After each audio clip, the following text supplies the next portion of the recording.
everybody, and welcome to this here night's episode of the Ghost of the Saltmarsh.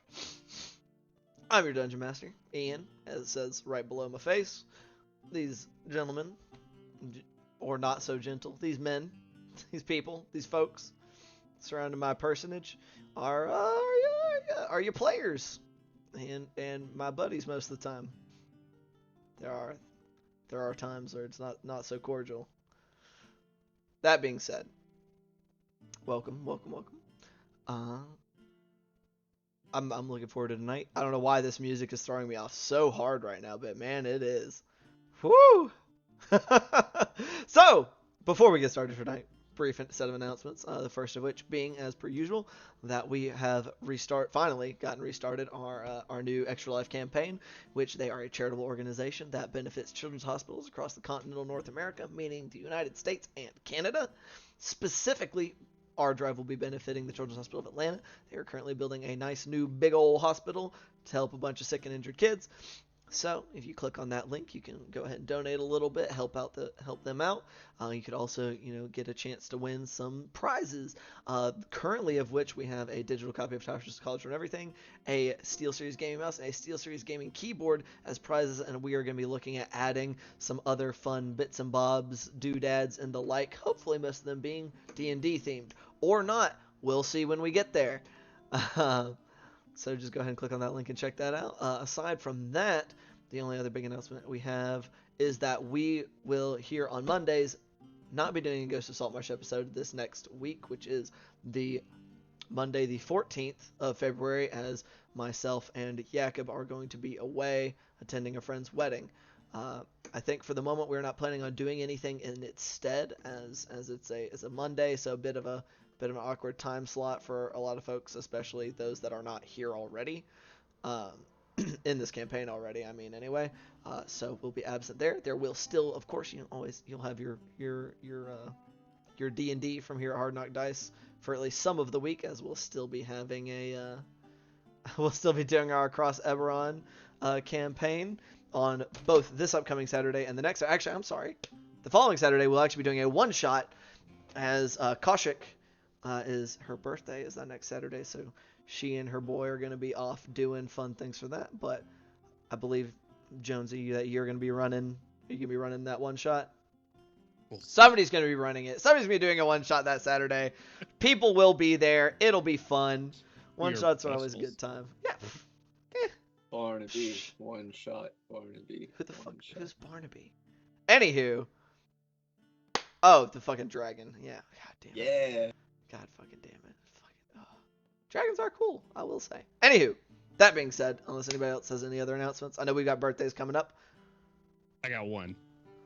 And that is Brittany in chat, for everybody watching, has some stickers and stuff on her Etsy shop, and they are D&D and TTRPG related. Woo! I'm going to spam her link in chat. You should definitely go check those out, because they are all dope as shit. Hell yes. Can confirm. I have some of those, as well as the pins. I like the pins. I have stickers and pins too. They are new stickers. Oh, if you did not know. So I did not know. Sick. I have to have even more obscene amounts of stickers, because I am dumb and Kickstarter doesn't make sense to me apparently, and I have a shitload of those stickers from the way that I did my Kickstarter thing. But it'd be like that. Anywho. There's a Valentine's one. That being said, let's get on into some D&D, because last week our brave heroes delved into the deep and terrifying depths of the town of Seaton.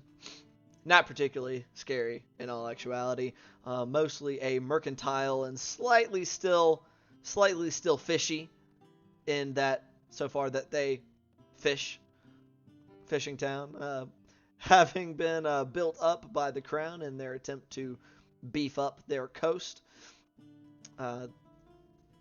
Gloob and Bart taking a bit of a nap while Julian and Jakob made their way in town to a seamstress that Jakob was familiar with, making his way to Ravishing Reina's to maybe have some nice clothes made for Reina, made for Julian by Reina. There's a very brief and awkward interaction. Jakob asking after his wife and Raina not really having much information on her. Julian decided after purchasing the nicer clothes to pick up something a little more his speed from a thrift shop on the way back to the docks. Also, there's a whole lot of picking up something a little bit not taking several days to make. That too, because nice clothes take time. Be like that. Picking up their friends Glue and Bart, they then, via Bart, sent a few messages back and forth to Julian's wife, discovering that she was not currently at Abari's house, because Abari had discovered the trouble himself much earlier and had been moving them around, planning to meet at the Phantom Palace somewhere a little after noon. They made their way over there, purchased some rooms. Julian cleaned himself up, and the others kind of hung out and conversed, partaking in some lemon juice as recompense for Gloob sending Bart into the drink at the dock. Eventually meeting an associate of Abari's instead of Julian's wife, one James Stern. He explained to the party that Abari had gone missing a little over a week ago, having been trying to keep Julian and his family safe, but he had disappeared without a trace, as far as they could tell, outside of slight signs of struggle in his residence. Julian then went with Mr. Stern to see the remainder of his family, while the rest of the squad stayed back and just kind of did their own thing. Though very concerned that he may be walking into an ambush, it was not. Julian met with not only his wife and son, but also his sister-in-law, Abby, who is a bit on the stuck-up side of things, but that's okay. Spending the rest of his evening there, explaining his adventures, highly edited, of course. The rest of our party went about some of their own business. Jakob seeing if his wife was in town, unfortunately finding a fairly long abandoned domicile, though he's still able to get in with his own key, but not being able to find his wife. Spending some time explaining his adventures there, and in the hopes of reaching her in some extent. Then rejoining his friends Gloob and Bart, who had a bit of a hot boxing session within the Phantom Palace's bathing chambers. They went about to find some things to do, coming across a troupe of performers that were performing down by the docks for tips and general appreciation of the public, as well as going to a familiar place that Jakob knew of, the Docker's Delight, and engaging in a light bout of fisticuffs in which Jakob emerged victorious. He got his titties smacked. He won. He did. Was I wrong? He came out victorious. Bart a little battered for the better, or as well, having used his magics to cheat on Jakob's behalf, as Sorolli does not forbid such things. They then made their way back for the evening to the Phantom Palace, and that is where we're going to pick ourselves back up the following morning, unless anybody had something they wanted to do that night. Nope. Rest. You want to get your hit points back? What? You don't want to a little bit. You don't want to go do things? You're not feeling super. Nice. It was a great day until Jakob kicked my ass. Oh man. We having family time. All right, you're that night, yeah. All right. So then we will cut to the following morning. The three of you waking up in a larger suite that had originally paid for, with the intention of Julian and his wife being able to stay there, but having it between the three of you to luxuriate as you wish. Gloob, I'm assuming, still in a tub somewhere within that room, but it's an upgrade. You're in the room with your friends as opposed to hanging out in the bathroom for the entire night. It's also probably a bougie ass tub compared to what he's usually staying in. I mean, he's got his tub. There's not a tub in the room. You still have to use the baths. But y'all have his tub. Oh yeah, that's right. I forgot they said they didn't actually have a tub in. Yeah, there's not a tub in each of the rooms. They have a big communal bath and a couple of smaller single person baths. I remembered now, right after I said it. Oh my goodness. What is he doing? Hi, buddy. Are you okay? My goodness. What is I that got noise? Wildwood. Yes, that was my cat. Sounds like a child. What the hell? He's I was like, being... which one of y'all has a toddler running around in the back? Anywho. Oh, It Anywho. was a pillow. I do not have a kid in the room. It was a pillow right here. Thank you for Disclaimer, this is a joke. thank you for clarifying. Anywho. I'm gonna sit up. Yeah. Just you'll hear, oh, and if either of you look at me, you'll just see like one swollen eye and like the left side of my face swollen up. Yeah, definitely a lot more fun when you're drinking. Yep. Well, I mean, I should probably check on Julian, right? right, that's exactly what I was going to suggest. We should see if everything's still going all right with him. Like, get all that taken care of. Yeah. What time in the morning is it? Y'all were, let's see. I mean, y'all were out fairly late, but you weren't out terribly late because you went home right after the fights. I'll say y'all probably made it back, like, all things considered, a little bit before midnight, considering when y'all went out. So I mean, unless you were trying to get up extra early, or if you were intentionally trying to sleep in extra late, I'd say y'all probably wake up somewhere in the hours of 8 and 9. It's kind of natural sleep, natural waking hours. Do you think Julian's up? Julian? Do you hit him up on the earpiece? Well, yeah, I do. I'm like, Julian! Jesus One Christ. second, baby. I gotta take this. Crawl out of bed. Yep. Oh, you're okay. That's good. Everything going okay? Looks over at sleeping wife and son. Yup. Okay. What's the plan?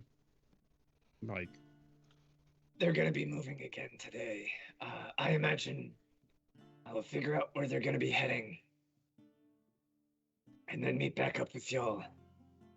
We have to figure out what happened to Abari. I was planning to look into the house today. okay. Do you want me to tell Jakob where it's at? I assume you know his address. And you keep spending time with your family and we can go look? Or do you want to come with? I'm gonna come with. That's fair. It's my Okay. brother. Yeah. We'll meet you there. Tell me where it's at and I'll tell Jakob. And just give me a time. Apparently Julian's voice is gonna be weak sauce today. Yeah, Julian will communicate the address to his brother's house. Easily enough done. All right.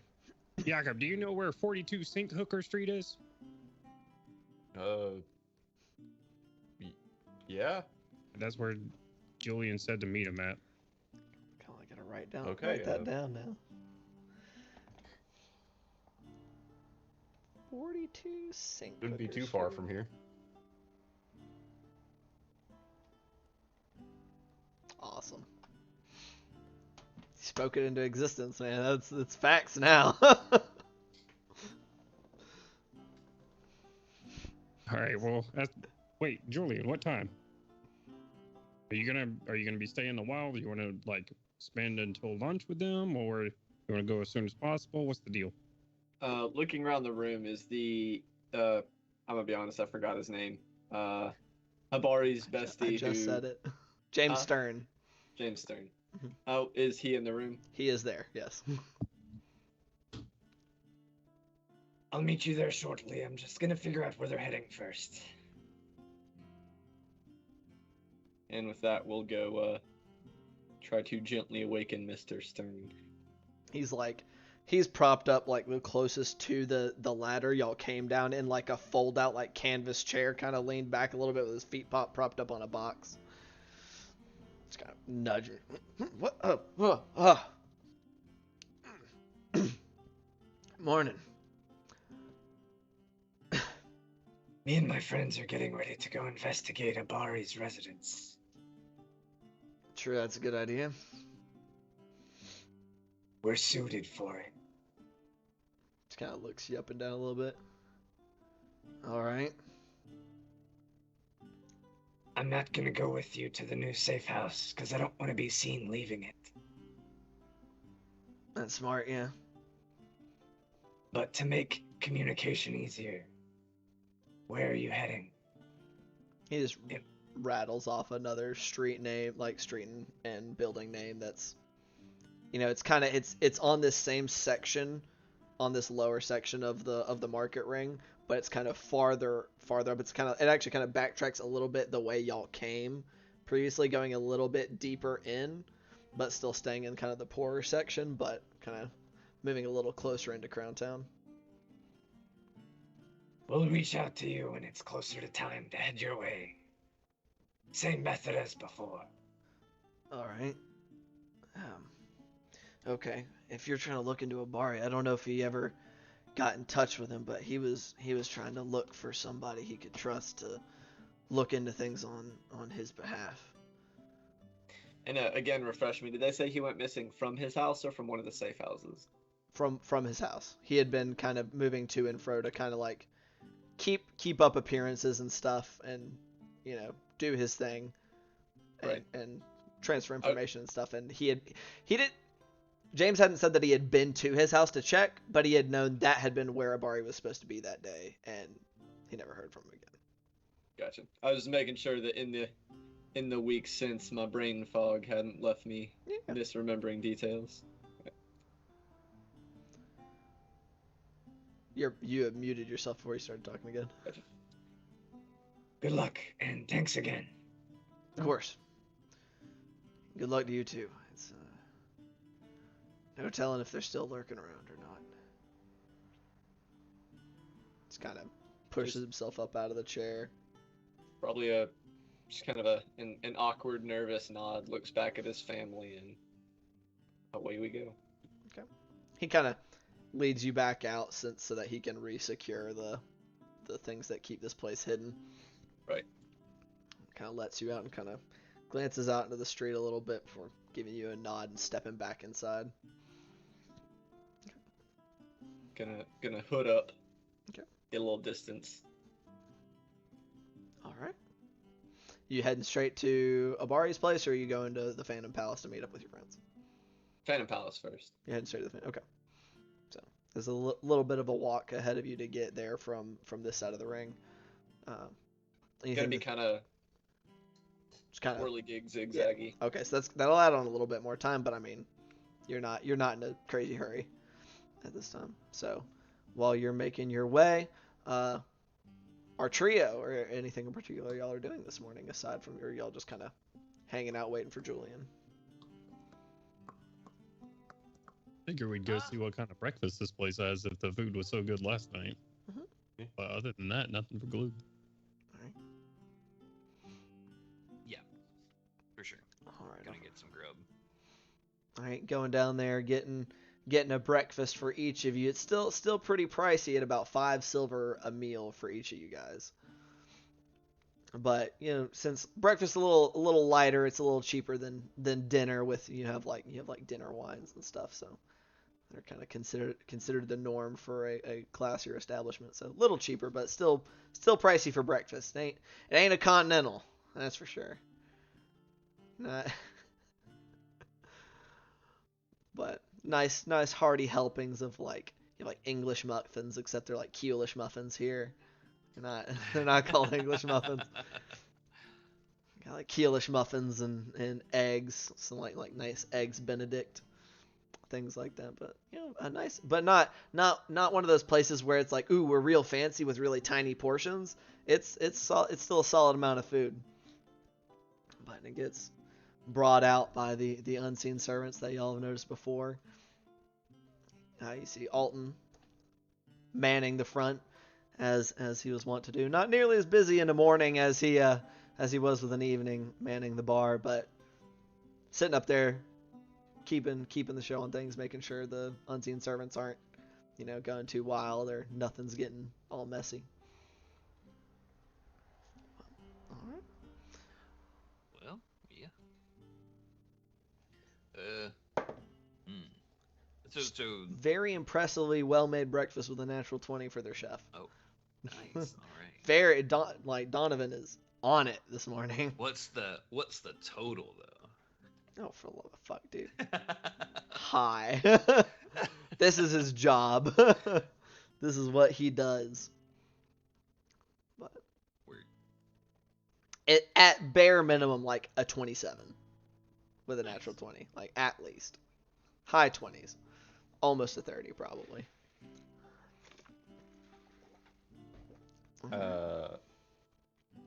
So while we're eating, I'm going to attempt to tell my rope of climbing to wrap itself around Bart's spoon, to go underneath the table and wrap itself around Bart's spoon.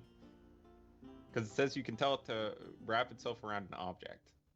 Mm-hmm. This is And a then- full-size rope, like that's like this thick. I'm gonna try to get it to work. And while it's doing that, I'm gonna say, Bart, look over there. You see those what are they? They ghosts or something? You think you can do that? Make as many of them? You can make yourself your own inn. I can really only do one at a time. I mean, generally speaking, though, I don't really need to have so many helpers to make like a really big meal or anything like that. I mean, but have you tried to do more than one at a time? No, not really. I mean, I reckon it could be helpful. Imagine at this point you just hear clatter, and the spoon's just on the floor. Probably. I mean, because as far as I'm aware, the rope of climbing tries to take like the most direct route to where you're sending it. It's not like intelligent, Yep. It's not like I want you to sneak your way down there. So you're like holding it down under the table, hoping it's gonna go towards him and then up, and it just kind of goes. You're holding it down under the table, and then it just comes kind of snaking its way just up the side and over towards his spoon. And Bart, you have a very high passive perception. You just kind of So wait. This so the rope goes over the table or under the table?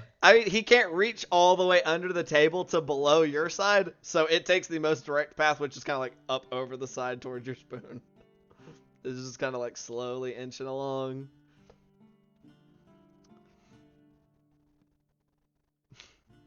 And it starts trying to wrap around the top of your spoon. Yeah, I'll look at it.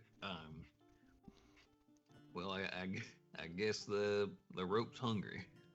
I don't know what it plans on eating with that, but Oh, down, boy. Come on now.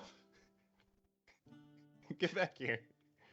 I thought you that's could weird. control that when we bought it. Oh no. I mean, it must have a mind of its own sometimes. is it living? Is it? I don't know why it would go after my spoon. I have no clue.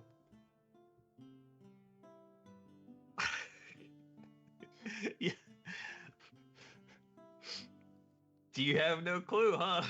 I'm just not sure.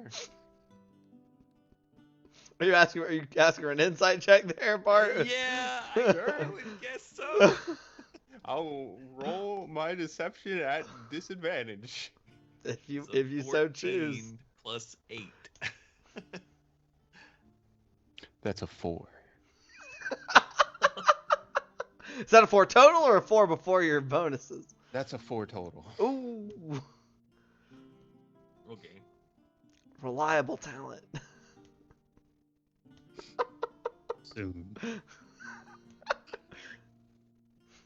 Oh, all right. I'll just kind of just take the spoon and sort of pass it over to Jakob, I guess. So I guess the rope will kind of go after it when I do.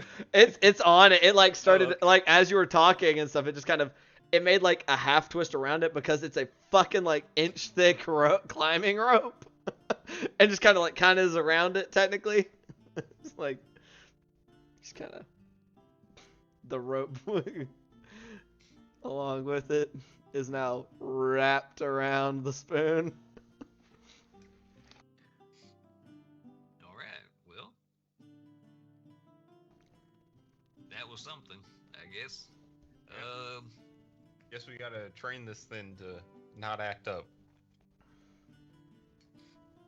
You want to start now? No, after breakfast. We gotta help Julian. I'm pretty good with animals. I don't know if a rope is like an animal, but I feel like it might be more Julian's expertise. You know, ships have ropes and whatnot. right. That makes sense to me.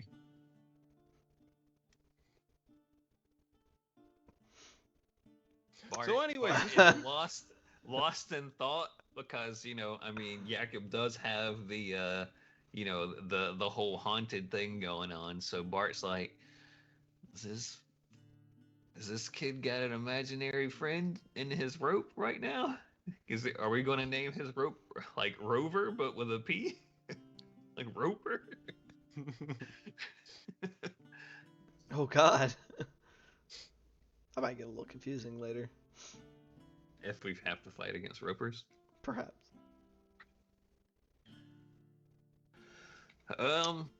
Yeah. Well. You know what? I bet it's not too bad if you just give it the right commands.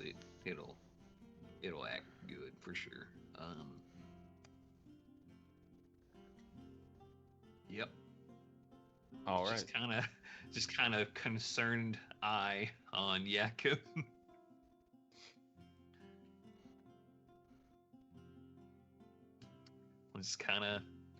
I'm assuming I wasn't necessarily needing the spoon to eat the breakfast in the first place, so not I'm not necessarily. missing it. It's No. just been sitting there the whole Yeah. meal. Yeah, this is a nice place. You get the full set of silverware Mm. at every meal, even if you don't need it. Okay, gotcha. They're fancy like that. They don't give a shit. They Alright. gave you the roll of silverware in the cloth napkin. It was just set around. There's a place set for every table at every seat, even though there's not people at every seat. They're ready to go. Gotcha. All right. Well, that was some fight you had last night, Jakob. I'm definitely feeling it this morning, though. Yeah, that I think was maybe that's the last time I use that spell in a not life or death situation. yeah, it's probably gonna be a bit before I do one of those anyways. Again. Mm-hmm. As I said, I remember it being a lot more fun, which I imagine was probably the booze. That's kind of how alcohol works. Lots of things are more fun. Anyway, we gotta. What time did we're gonna go to Julian's brother's place? Mm-hmm. What time? He said he'd be leaving out soon enough. Oh. Well, I guess let's get finished up and head on over there. Oh, I was thinking. Do you think that there's like a Captain Zindros here that sells magic items? Like a brother or a sister? Yeah. So now you're thinking it's like Nurse Joy? Ah, Xandros. Just go through the entire alphabet. Zandros. Every city, there's a different color tiefling. Might not be such a bad idea to look into that. 2 years later, hey, we've already had an orange one. Nah, this one's salmon. Get out of here. Slightly different shade. I just have a chart pulled up of colors, and I'm writing names underneath each one. Yakub's just like, Great success. Other than that, completely identical. They're just different colors. That's the only thing that differentiates them. Maybe. I mean, you used to live here, right? yeah, but I mean, you know, you have those people that sell like charms and trinkets, but I don't know if they ever really had any like magical effects. I was never really Yeah, interested. I just mean in you magic. you would know where, right? It's at least an area that we can go check. I mean, there's the shopping district. We've been through there. There might be somebody there. I'll just kind of wave over to the dwarf behind the bar. Hey, excuse me, sir. I don't know if he ever leaves from behind the bar or not. If that's the He unseen just kind of service. it seems to be almost exclusively unseen servants, but it's breakfast time, and like while it's pretty busy for a breakfast time. It's not like crazy busy. It's not like people are coming in from the front. It's just people who stayed here for that are currently staying here that are taking part in the breakfast. And he kind of sits there for a second and just goes holds up a finger. You see him disappear from his raised section of the bar. Yeah. Comes walking out from behind, which you hadn't seen him from like the middle of the chest down previously, but a well dressed gentleman, kind of very very smartly but practically dressed, like a button up with like a vest with little like bright shining silver clasps going down the front, and very practical like dark colored pants and shiny shoes. Comes walking over to you guys and what can I do for you all this morning? You know, if there's any really nice like a magic shop in town to get some really expensive enchanted objects, or trying to get a gift for someone special. Kind of tips his head to one side, thinking. Yeah.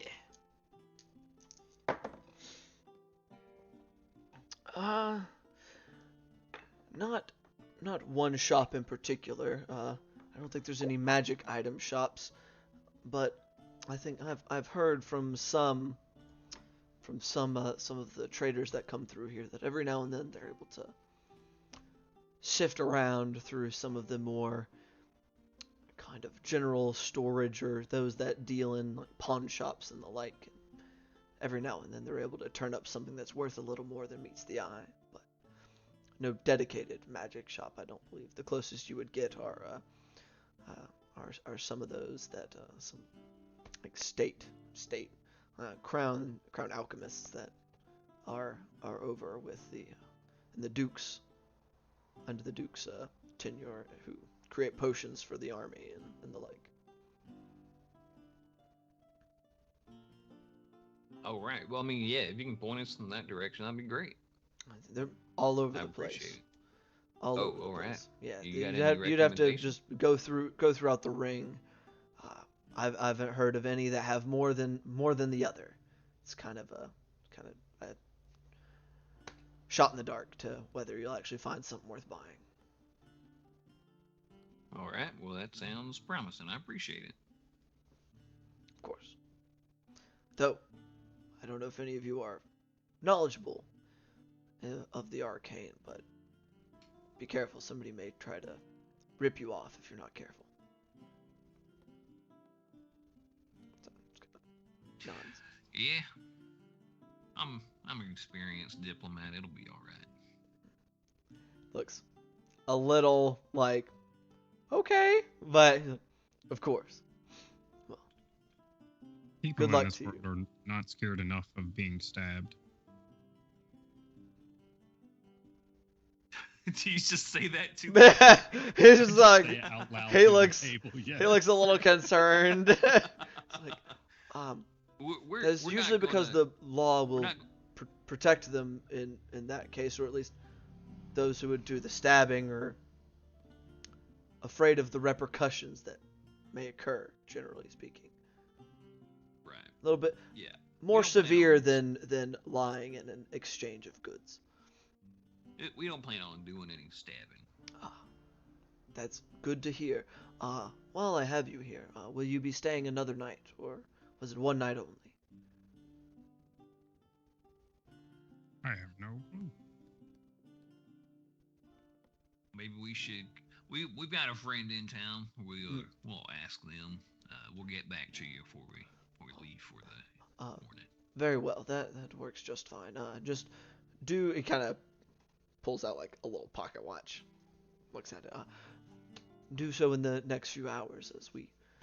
Oh yeah. If you will not be staying another night, we would like to get your things moved out before noon time. But if you'll be staying another night, of course, go ahead and let me know. All right. Turns around and makes his way back to the bar. Yeah, we should ask Julian how long he plans on staying here. I think that answer is going to be completely dependent about what we find at the place. Because if we find something that points us to stay here, then we'll be staying here. But if it says, "Hey, go," I'm sure we'll find a note that says, "Go to this address right here," or else. I read a kidnapping book one time. It was bad, but A book with kidnapping in it, you mean? Yeah. Okay. It What- sounded like you read a book on how to kidnap people. they write books like that. I mean, I guess they make cookbooks. I don't see why they wouldn't make crime books. Yeah, something like kidnapping for the unintelligent. I feel like an unintelligent person would have written that. Most unintelligent people can't read anyway. That's fair. I couldn't read at one point. Yeah, I mean, we all That didn't couldn't mean I read was at one point. unintelligent. That's true.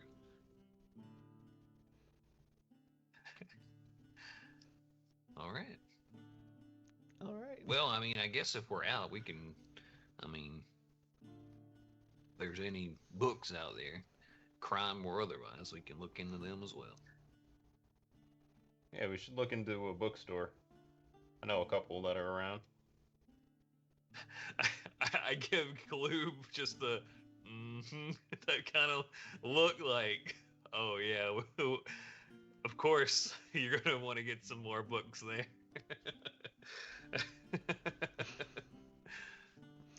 All right. So are y'all doing some shopping before meeting at a Bari's place, or are you guys going straight there? We'll go on there. Okay. Ask him real quick. I told. Can you ask Julian? Well, I guess we all know till we're back. Yeah. Okay. All right. Ask him what? If he plans on, well, we can just stay with him. I mean, there's no reason. This place is so expensive. What am I asking him? Should we keep this room here, or what's his plans? How close am I at this point? I mean, at this point, they're about to head out, and they're like they've been able to sit and eat because they are significantly closer to his residence than where you were. I'd say you're mostly you're still probably like another 10 minutes maybe. Yes. Wait, what was I asking him again? I'm sorry, I have a short attention span. What am I asking him again? If we should keep this room, it's expensive. Should we keep the room, or no? I don't see why we should. We'll be working. Says no. All I'm right. just a few minutes away from you. I'll be there momentarily. Okay, we'll go clean out the room, I guess. Okay. I'm gonna miss that bed. It's a nice bed. Take it.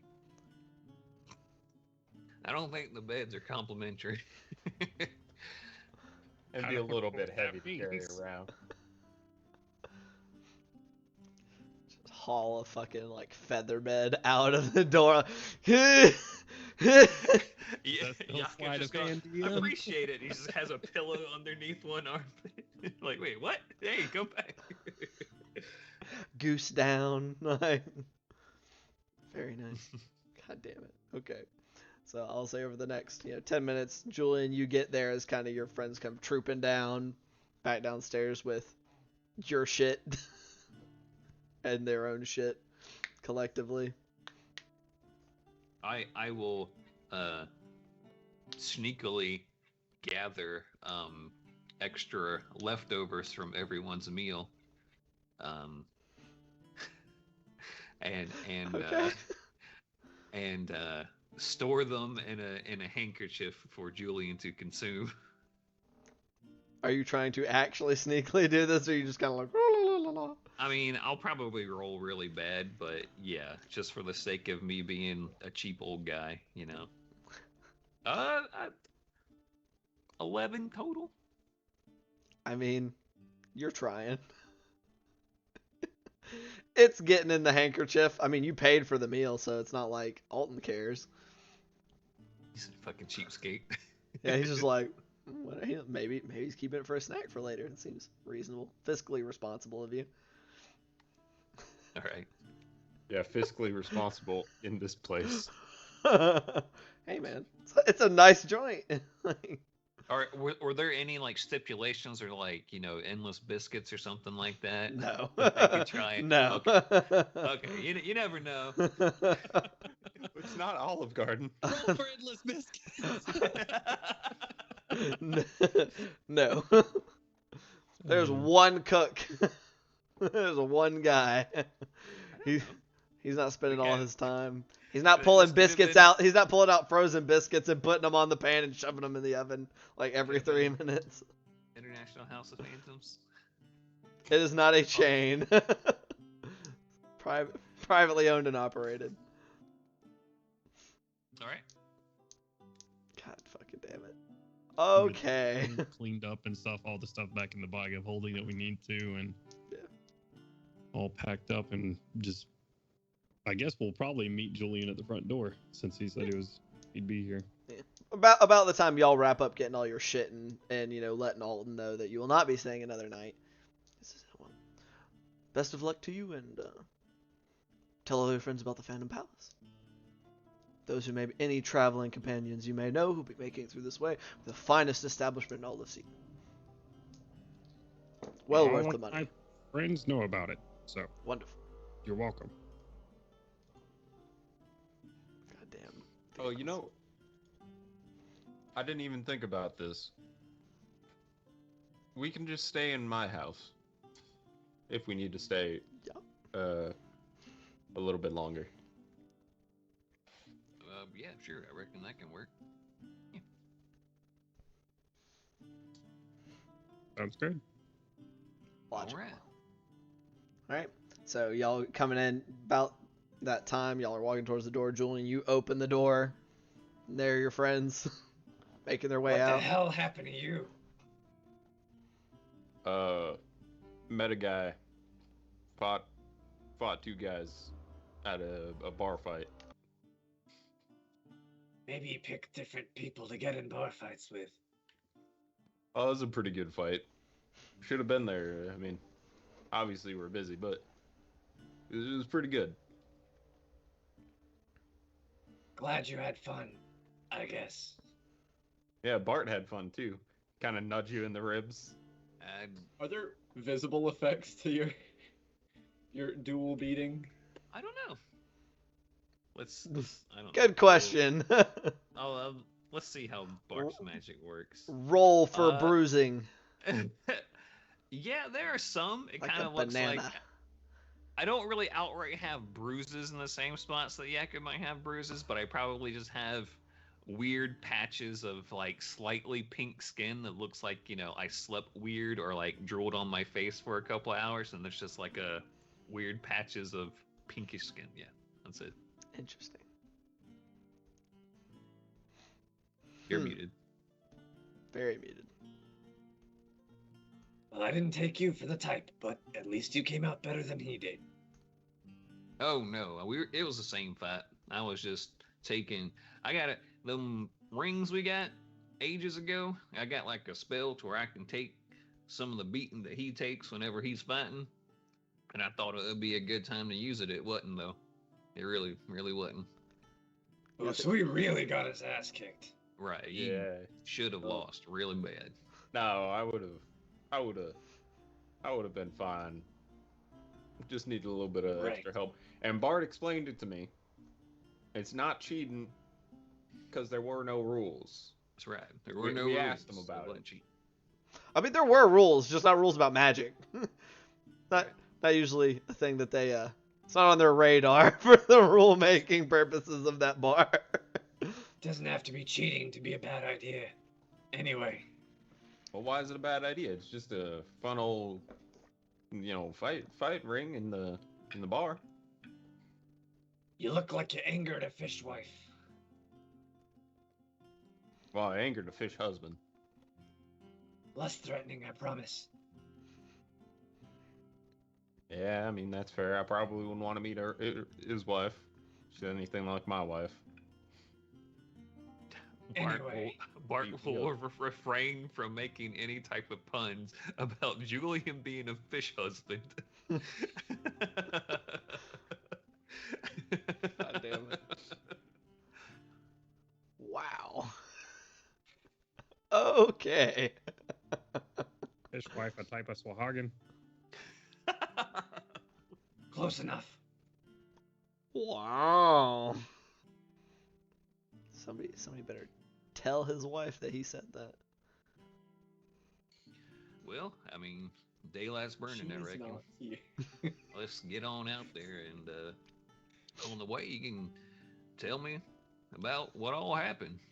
Did everything go good? She's safe. We'll talk about the rest on the way. Peering Right. suspiciously at probably a diner or the one staff member. Yeah, that there's, reminds me. there's the one dwarf and then like a smattering of people who stayed in the rooms here this last night. They That all reminds- get the squint.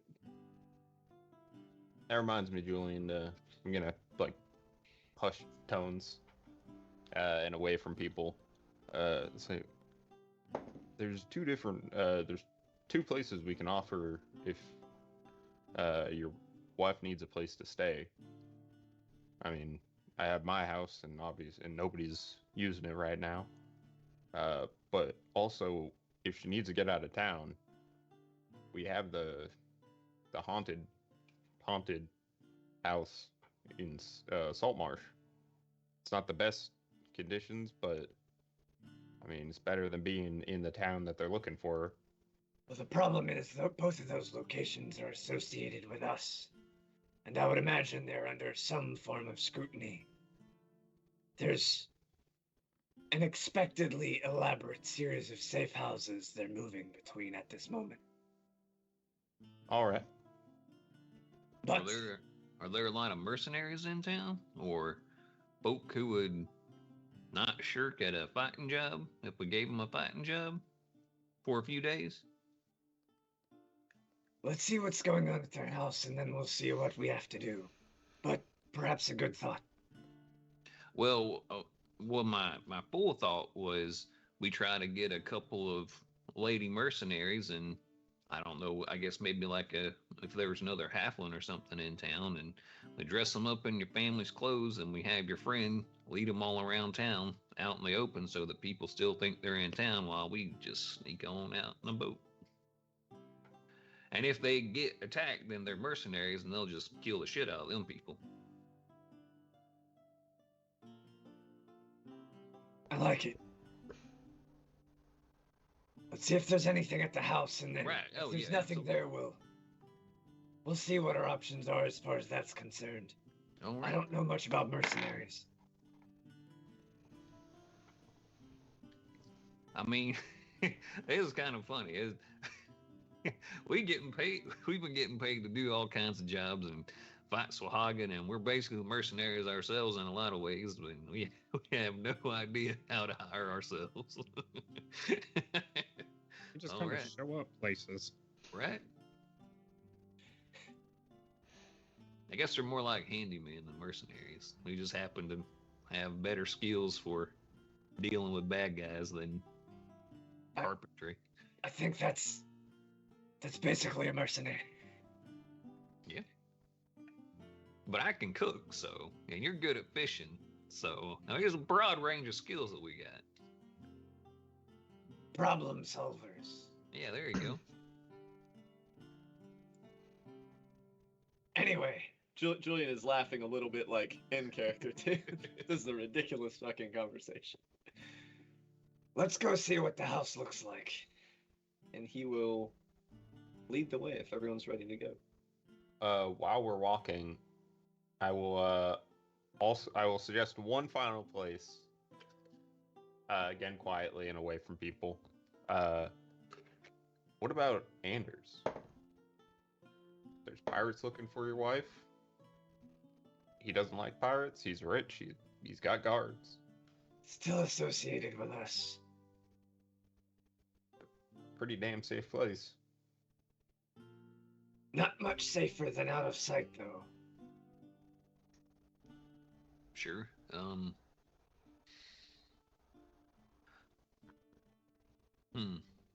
That's a pretty interesting prospect. Might be something. Well, let's do. Yeah, we'll just go on and find out what happened. In the meantime, though, how'd last night go? I don't know where y'all were staying at or anything like that, but you know. Well, I'm stupid and my fears were a waste. That's She good. was just glad to see me. I'm glad to hear it. That's good. My brother's wife is with them. She's safe. A family friend has been helping take care of things in Nabari's absence. All right. It's always good to have friends. I'd hate to think what happened to him without him, or her, or whoever it is. Definitely showed through how good of Oh, a wait. friend he really is. That's the guy we met the other day in the. Okay, yeah. Now I'm putting all the dots together. All right. Julian is very specifically not saying names in case of eavesdropping. Right. But yes, everything is well. I brought her mostly up to date. Certain gory details, not necessary, but the gist. She knows. Yeah. Bart just kind of looks off in the distance for a little bit, imagining all of the people that Jakob has literally split in half in front of him. Yeah, probably want to spare all of them. Anyway. She knows we've performed tasks for Saltmarsh and fought in the war. And that I was held captive for years. That is the reason for my current beautiful visage.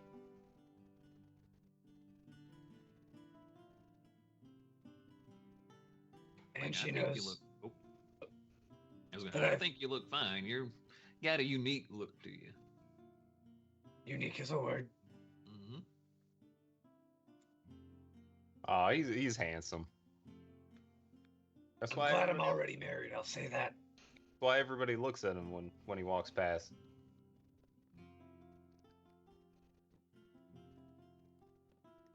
Definitely a head turner. But I look forward to introducing you once all of this is dealt with. Right. All right. Well, I guess the best thing to do now is to get this dealt with. Let's kill some pirates. Or send them to jail. That could work too. We don't necessarily got to murder all of them. Might get more information if we don't kill them. Yeah, Oh. sure. Let me make double sure I have sleep prepared today. We're good. Okay. It's fireball. It's supposed to be All right. safe. Yep, they're dead. Just Ah, throw damn all it. of Oh, these says burn them you're a all. light domain cleric. Oh, I see. That's what happened. Yeah. Jeez. All this, well, you know, I got this. It's dream, and Sirali said, "Purge them all in fires." And so, you know, like, okay, I guess if you, That's the new Uh-oh. term for You her. got it, boss. sure thing. Anyway, sorry. Whatever you say, boss man. Wow. He gives you a very unconvincing, like, yeah, sure. I get like a few like side eyes when Julian's like, we got some pirates to kill, and people are like, just kind of walks a little faster past you guys. This is a fairly Insight crowded check. street. Sure. Are they pirates and are they So scared? they get the squint too. Roll an insight check. Uh, Well, we, I mean, it doesn't seem like it seems they more hooked up on the killing people section of that statement. Alright, Julian's got a little bit of a one-track mind, alright? With a 19, that's a 22. They do not appear to be pirates. They appear to be getting hung up on the "you're planning on killing somebody" part of that statement. I can't. They remember heard if we murder. Get the fuck out of here! Y'all in the nice part of town. These are like Rescue my the brother richer with the people. power of friendship Woo! and this gun I found. Incredible violence. I can't remember if we said it last night because we were fighting down by the beach, right? Correct. Oh yeah, you were down by the docks. Down by the docks. I was gonna run and grab my armor because I don't. You just wanna left go it on the boat. Yeah, I didn't have any purpose to have armor. Oh shit! If armor gonna get stolen, Hold on. that's gonna be crummy. No, it is still there. Yeah, you All were right, able to get it. So I would have my armor on to go inspect. Man, that this would suck. place. Yeah, that would have been an issue too. All right, guys, I'm free balling with the shield. Like, We paid for a week, right? for the dock, yes. I Yep. paid for a week. For a week at the dock, only one night at the Phantom Palace. All right. So, y'all have armored up. So y'all ate breakfast, I'd say that was probably part of the time that y'all spent until Julian got there was y'all getting armored up. So probably getting some side eyes about that, because especially from some like guards who are kind of like patrolling, looking at you guys. But I mean, y'all aren't doing anything particularly shady, and y'all are clean right now, so you don't look as bad as you have in the past, especially Julian. And Gloob actually looks quite dapper in comparison to everybody else with his fit. So they kind of look at y'all sideways, but nobody stops you as you make your way through to the very edge of the jewel of the market ring. Does the eyeball on the shield move at all? No, it is Okay. it is just I an didn't know if we just- an elaborately painted eye. Okay, I just wanted to make sure we weren't just walking down the street and this eyeball is just looking No. at stuff. No, thank God, no. That would be unsettling. I'm just imagining like a big William Birkin eye just giving everyone the stare down. the Sentinel shield from Zoriat right there. Yeah. Oh my good. Yeah. That one doesn't Oh. come off of your forearm after you attack. That attaches. That becomes your forearm. Exactly. The living weaponry and armor stuff that exists for Eberron just freaks me out. It's gross. Who's out here using that shit? What's wrong with you fucking people? Anywho, Okay, yeah. after a short little bit of walking, I imagine y'all were kind of walking and talking for a lot of that anyway. You'll make your way to familiar for you, Julian, the 42 St. Hooker Street, right on the edge of the jewel. But I mean, it is a nice building. It is separate. It's not like joined up like townhouse style. It's a nicer building. Abari had money, but he wasn't insanely wealthy, especially because he didn't want to show it off. He presented himself as an affluent merchant, if not, since the majority of his money came from ill-gotten gains. But nice little kind of 2-story abode, sizable. I can't think of square footages, so I'm not gonna try. But a pretty sizable thing, like a small stable off on one side. And I mean, all intents and purposes, I mean, it looks like people are living here, like, but doors shut, not like hanging open like off of a busted hinge or anything. Looks as it normally would whenever you would come to visit. Is there a backyard or anything like that? Yeah, it's got a like small front and backyard. He had enough money to afford a little bit of extra space. Or before going in, Julian will give it a once around. Okay, just kind of walking around the place. You looking for anything in particular? Anything at all. So, okay, just go ahead, give me a perception check as you walk around. While he's rolling that, I'd like to look around to see if anybody's watching this place or watching us at this place. All right, go ahead and give me a perception check as well. That will be a 21. 21, okay. 21. And it's significantly less. Okay, so start with our 21 of going around. You said you're just looking for anything, Julian. We're talking like tracks, objects, anything out of place. Basically, anything out of place. Anything that was not there that I remember or that seems uncharacteristic.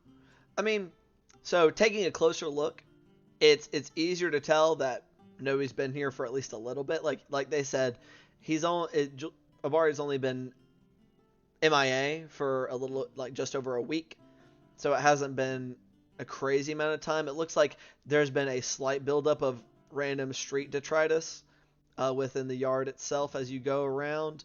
You know, smatterings of footprints of people who probably cut through to like get around or get through. Nothing that you can particularly make out as being significant, but I mean the outside of the building itself, I mean it looks perfectly normal as you complete your circuit. And what was your roll, Gloob? 13. 13? I mean, it doesn't look like there's anybody watching you guys specifically. When you guys go up and stop in front of the house, two of you wearing heavy armor, or heavier armor, heavy and medium, like shiny metal armor, and clearly armed. People kind of giving y'all some eyes as y'all have stopped. Nobody is particularly watching you as of yet, and especially like you see some people kind of lean and say something to each other, just kind of muttering as Julian starts to make a circuit of the building. I'd like to go up to those people. Okay, so you follow him down the street. Oh, I thought you said they were like stopped. No, they didn't stop. Like it looks like they're just kind of like as they're walking past, they like look over at you guys, and you see like probably some muttered words traded between them as they look at you guys, but they kept on moving. After y'all something like, hey, hold up real quick. Bart, you should probably come with me. Yeah, I'll go with them. Okay, and this is just that like a younger man and woman who are dressed just relatively finely, but not crazy fancy, like well-made clothes, but nothing super ornate.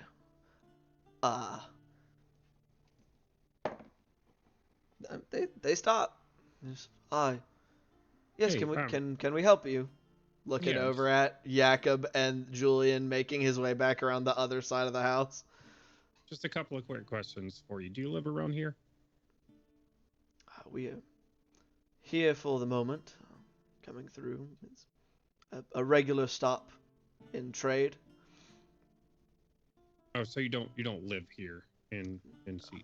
Not permanently, no. We spend a fair amount of time here. Have you been here for the last week?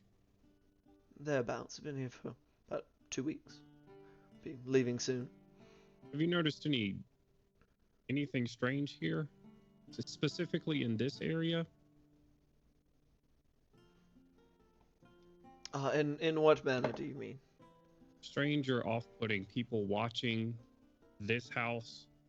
People paying a little bit too close attention to... Oh, I don't know if you know Abari Rossi that lives there, do you? Go ahead and roll a persuasion check for me real quick. So they're kind of still looking between each other, and they're still looking back at... You kind of see some eyebrows go up as they actually are able to make out Julian as he makes his way back, finishes his circuit. Kind of, I don't think I'm trained in persuasion. I'm not. +1. 19 +1 for so dirty 20. Very Yeah. nice. No. And the dice work for you. It kind of seems hesitant at first to answer you, but kind of considers you for a moment and looks at Bart as well, who's standing there next to you, and not nobody jumps out in particular. I mean, there are thieves within Satan. You always have to keep an eye out just in case. But nobody in particular. Nothing out of the norm. Anyway, I was acquainted. Or we were acquainted with Mr. Rossi. Not close, but know of him. We've done trade as he is here.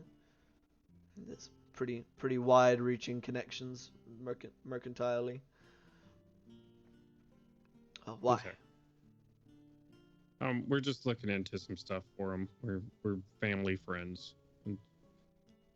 Ah. Very well. So nothing at all standing out. No different people in town that you're not used to over the past couple weeks.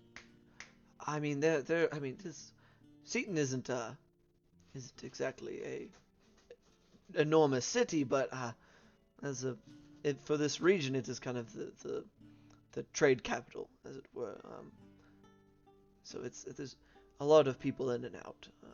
More people than not are regulars, but a fair number of few faces most of the time. Right. That was anyone that was in your. Is that your dog? Oh yes, them. All these strays running about, Some of them make their way onto the boats, and some of them make their way off the boats. You can never be sure. They're cute some of the time, but they beg a lot. I'm not sure what's funnier, the fact that the idea of Wildwood being a dog, or that Gloob thinks that a cat is a dog.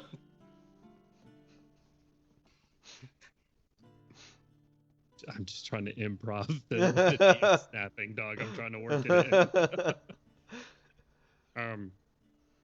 Okay, yeah, it would have just been in Abari's circles if you noticed anyone weird or off-putting in the last couple of weeks that you've done business with. Or maybe have also been asking about Abari.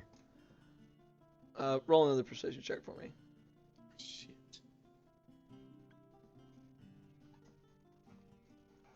I'm not going to get as lucky. Why? I am not going to get as lucky. 5.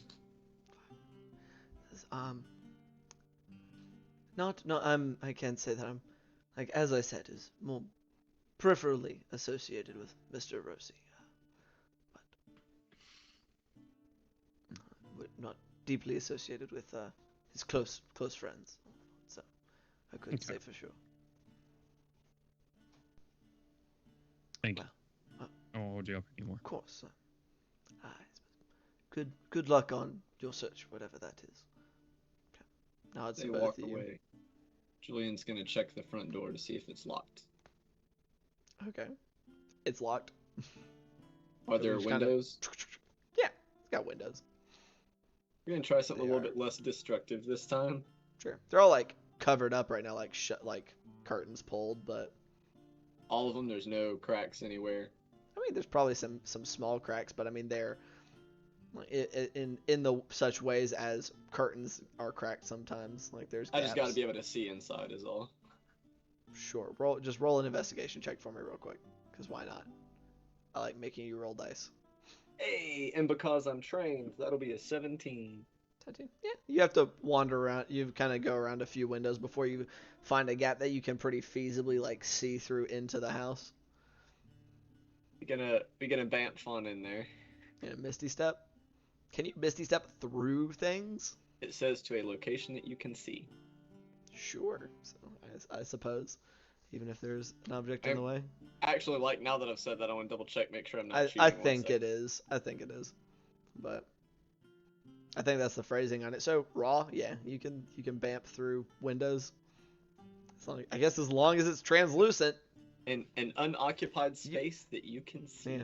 So I guess the actual way to keep your home safe from magical burglars is to have opaque glass. You cannot have clear windows. Why are all of your windows one-way mirrors or two-way mirrors?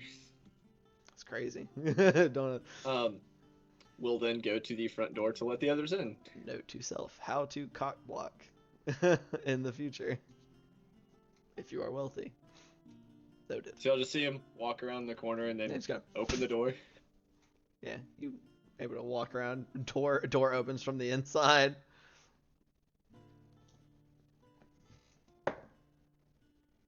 Yeah, I mean, in the time that it takes him to do that, nobody else bothers. You get a few more kind of side eyes as y'all are just loitering in a nicer area section of town, but nobody runs for guards or anything.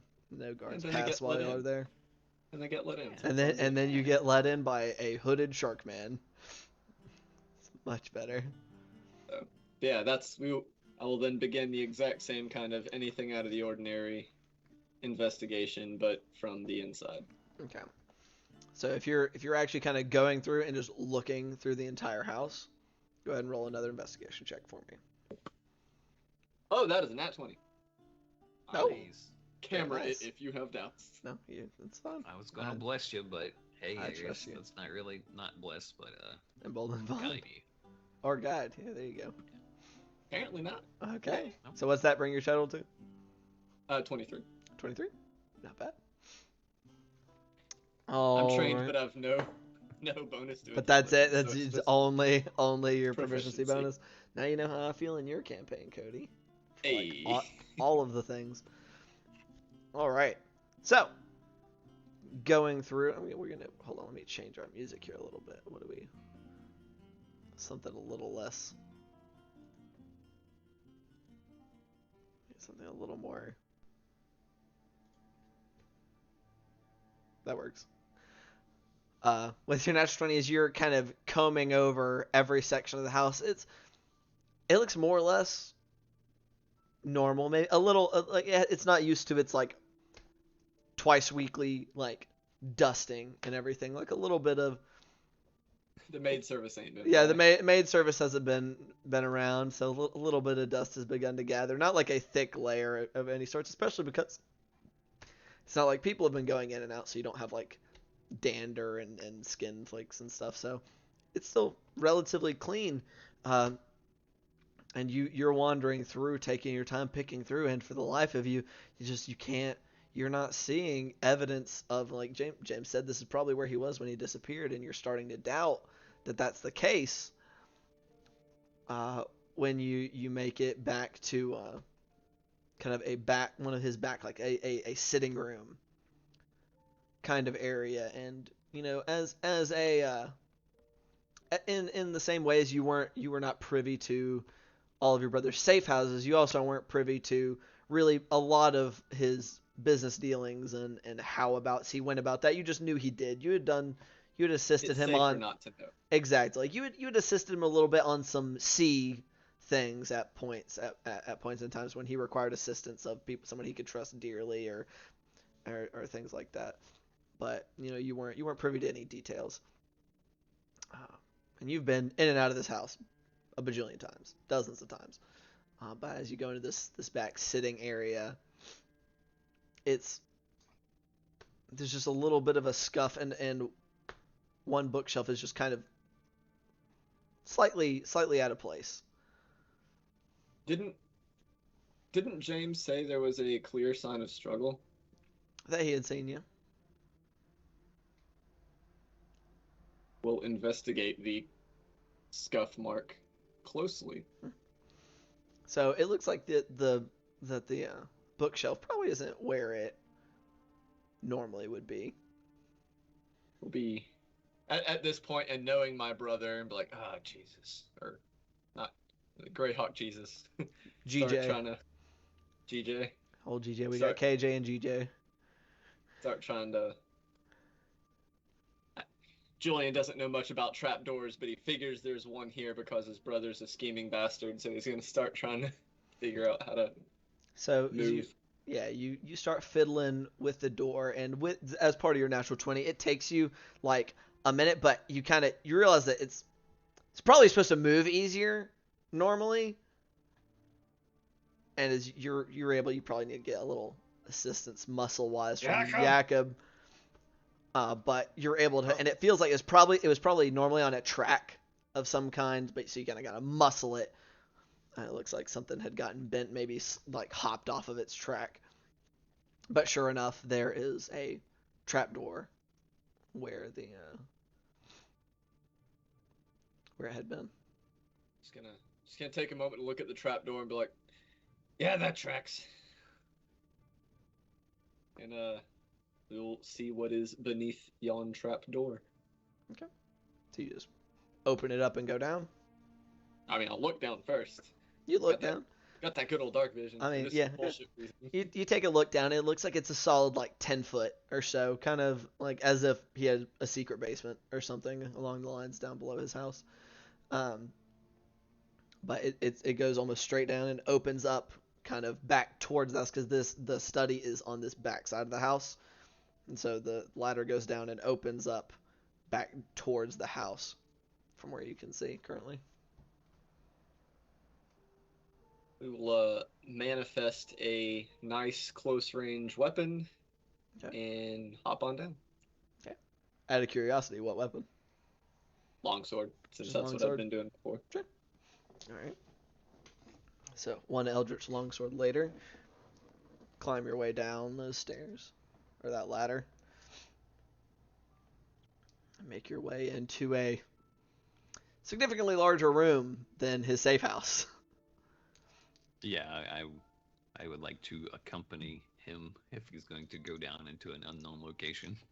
Sure. Yeah, especially if I see him draw his weapon.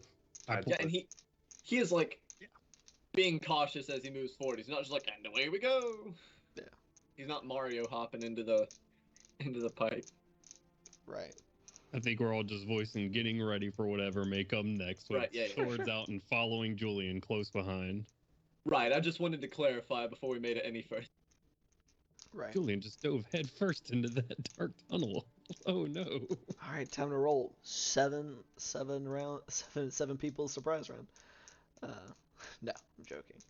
But all right, so you all follow down. Jakob, it is dark down there, so without any lights, you can't really see.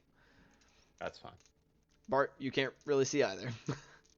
Since you I also will don't have light dark vision. my knob up. Doorknob. Light up the knob. Oh, all right. All right. What a strange place to illuminate. But making your way down there, Julian first is similar in construction, but larger than the safe house that you had been at previously. Not crazy big, not taking up the entirety of the below the house, but a sizable little room.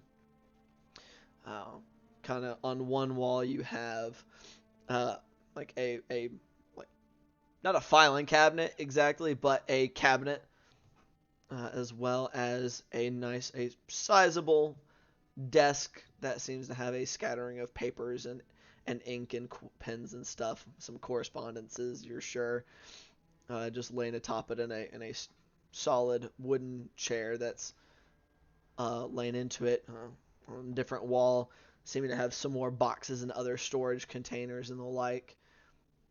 Yes? Say, looking around and immediately seeing the papers and looking over at Jakob, say, We're actually quite vulnerable down here. Jakob, why don't you keep an eye up top in case anyone tries to jump us? All right. Before I go, now I don't know much about lions, but I know a little bit about like animals in general, and I got these lions. The gonna pull out the figure of wondrous power. Say, I mean, they might be able to see if they can smell your brother and find him if there's something that I don't know smells like him. You figure We'll those give it a lions look around. probably wouldn't be able to make it back up the ladder. Is there no way out of there? Nope. Ladder Oh. seems to be the only exit and entrance. Oh, still in the house. Thank God. Something to keep in mind. If we find something, I'll bring it up with us. All right. I will go and stand watch. I will also, before I go, I'm gonna grab a torch and try to light it, and give it to Bart. Sure. If you're able to light, just kind of hand Bart a torch. if I see him trying to light a torch, I'll just press the digitation it on. He's in there. Bart's now dual wielding.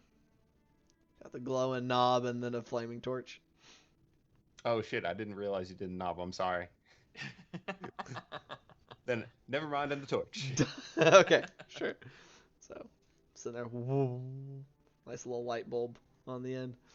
But all right, Jakob, you go back upstairs at Julian's behest to keep an eye on things and avoid the smuggling Yeah. papers. A little bit of a sigh of relief as Jakob's climbing the ladder back up, and then we'll continue to Okay. investigate. So as you keep looking around, like I said, there's boxes and the like. It looks like he kept some stuff stored here. It looks like some fabrics and like some rolled up carpets maybe, or like some fine rugs that he had down this way.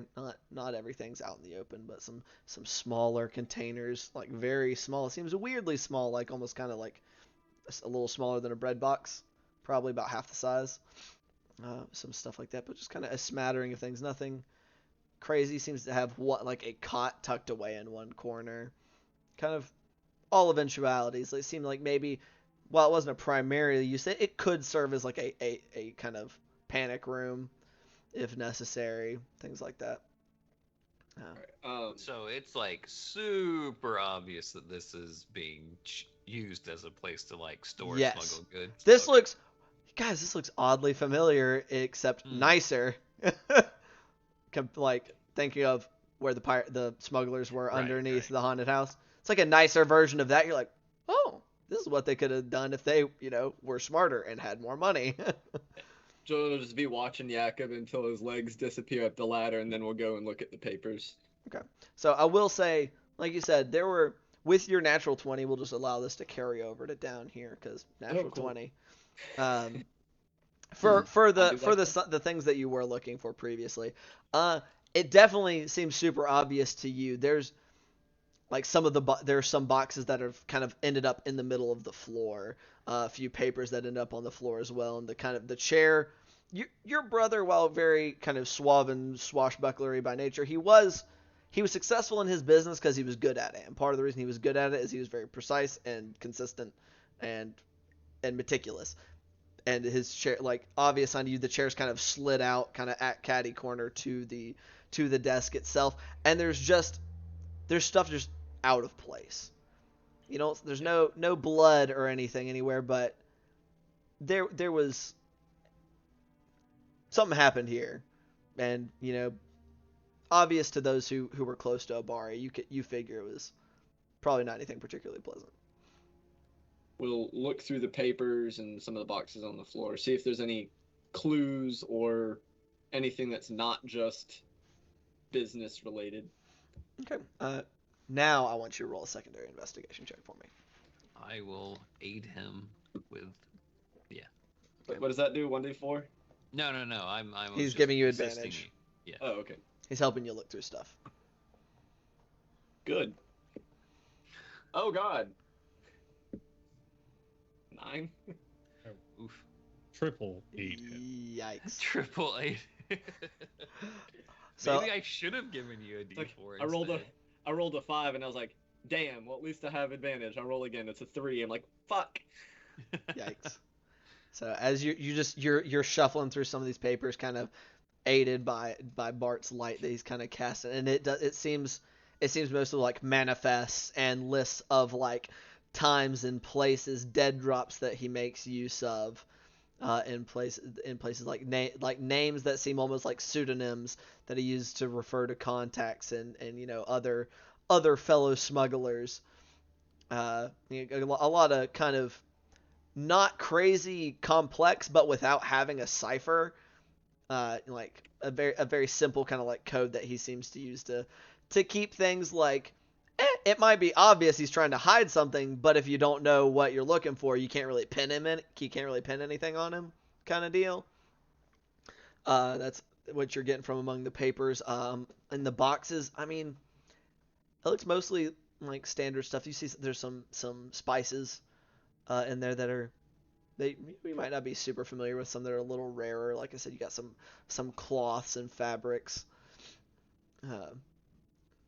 I'll say one box that seemed to be Looks like there's a familiar marking of a Keelish seal on there that seems to contain some like smaller weaponry, more like personal like daggers, very slim like stilettos that longer blade but slender, easy to tuck inside a coat, things of that Snub nose nature. 38, that kind of thing. Stuff like those kind of things. You got an assassin's little like wrist blade in there. Why not?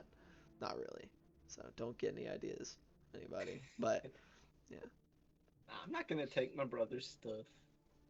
So, his is a strong word, but yeah. I'm Julian, not gonna take the stuff that my brother was in possession of at the time of his disappearance. what'd you say your brother did for a living? Mercantile entrepreneur. Bart, you were aiding him.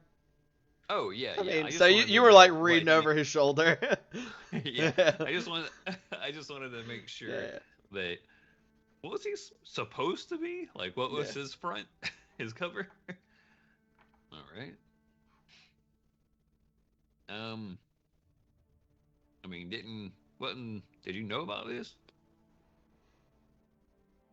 This room? Not specifically. Well, maybe his other trade. Just kind of keep him a voice a little bit low. Yeah. Peripherally. All right. So, yes, without as much responsibility. Sometimes some extra trips in the summer to help with the sailing. Pay the bills. Okay, cover Just that mortgage. sailing. You understand. Is your brother a pirate? Nothing so glamorous. Or violent. Oh, I think he's just a smuggler, which is Looks back at the stairwell. like I said, I was trying to keep my voice down. I'll yell down. Everything all right down there? So far, so good. No leads yet. I will try to find any books that are in the room. This I motherfucker. just try to skim through You it. just go through like his sitting room. Yeah. Okay, roll with it. Wasn't it a bookshelf that we had to move out Yeah, of the way? yeah, so it he is a got books bookshelf. right there? Yeah, there's books right there. I mean, it's like I said, it's a sitting room. There's probably there's a couple of other bookshelves and a nice like cushy like reading chair. Like I'll try to find just- the smuttiest sounding one, but I imagine it's probably just something really boring. I'm just imagining, hey, Jakob, can you keep watch? Sure. Just starts looking through some books. He's in there looking for like some smutty books, and he pulls one out. It's like Currencies of the World, Basically. Volume 1. well, yeah, it's like it's something it's like the depths of trade, and you're like, ooh, depths. That sounds Smuggler's like Apprentice. about right. And then it is literally it's like the Greyhawk version of like the what In is order what to is the fully Trump book? articulate- What's Donald Trump's book? The Art of the Deal. yeah, But it's The like Art the of the depths Deal. of trade. Something like that seems some kind of like mercantile self-help book kind of deal that you've got on there, like an advice book. So we have like ledgers and stuff in front of us, or just like I think it seems to be where he was keeping a lot of that kind of paperwork. do any of them seem like they're bad in a way? Like, I mean, if they're Define bad. ledgers that, as in like they've gone unpaid, or have like an open type kind of thing, to where there are like gaps between like compensation or anything like that. I'm gonna go roll as you're trying to take another look. See at these papers. Go ahead and roll a secondary investigation check for me. Oh shit! I will assist him this Thank you. While I they're don't know looking much over the- about it, but While they're looking over the papers, can I look at the desk? You're just examining the desk itself. Like, yeah, like secret drawers or something like that. Sure. Look for a secret button on it. Yeah, go ahead and roll an investigation check for me. That turned that from a 7 into a 17. Hey.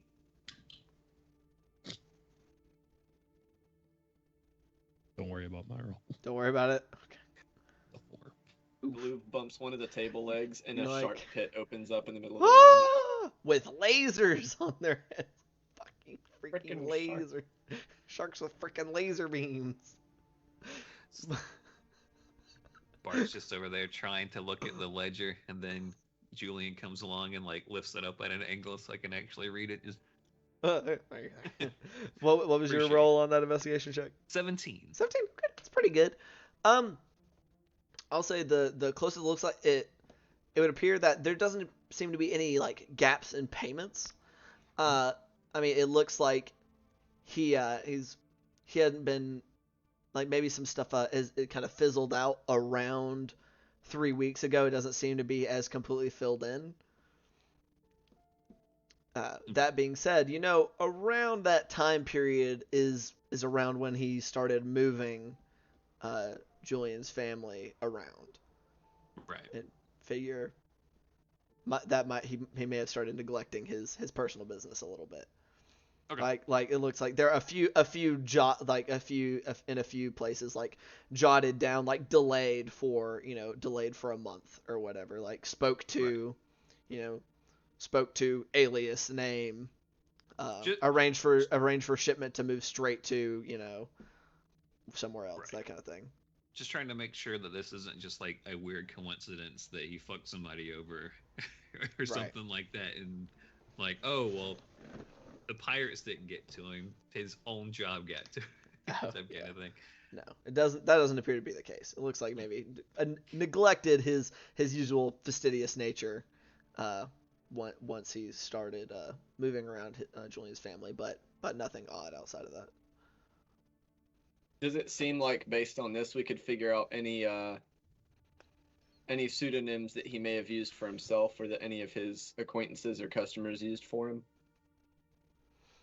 It doesn't seem to refer to himself in any of these documents.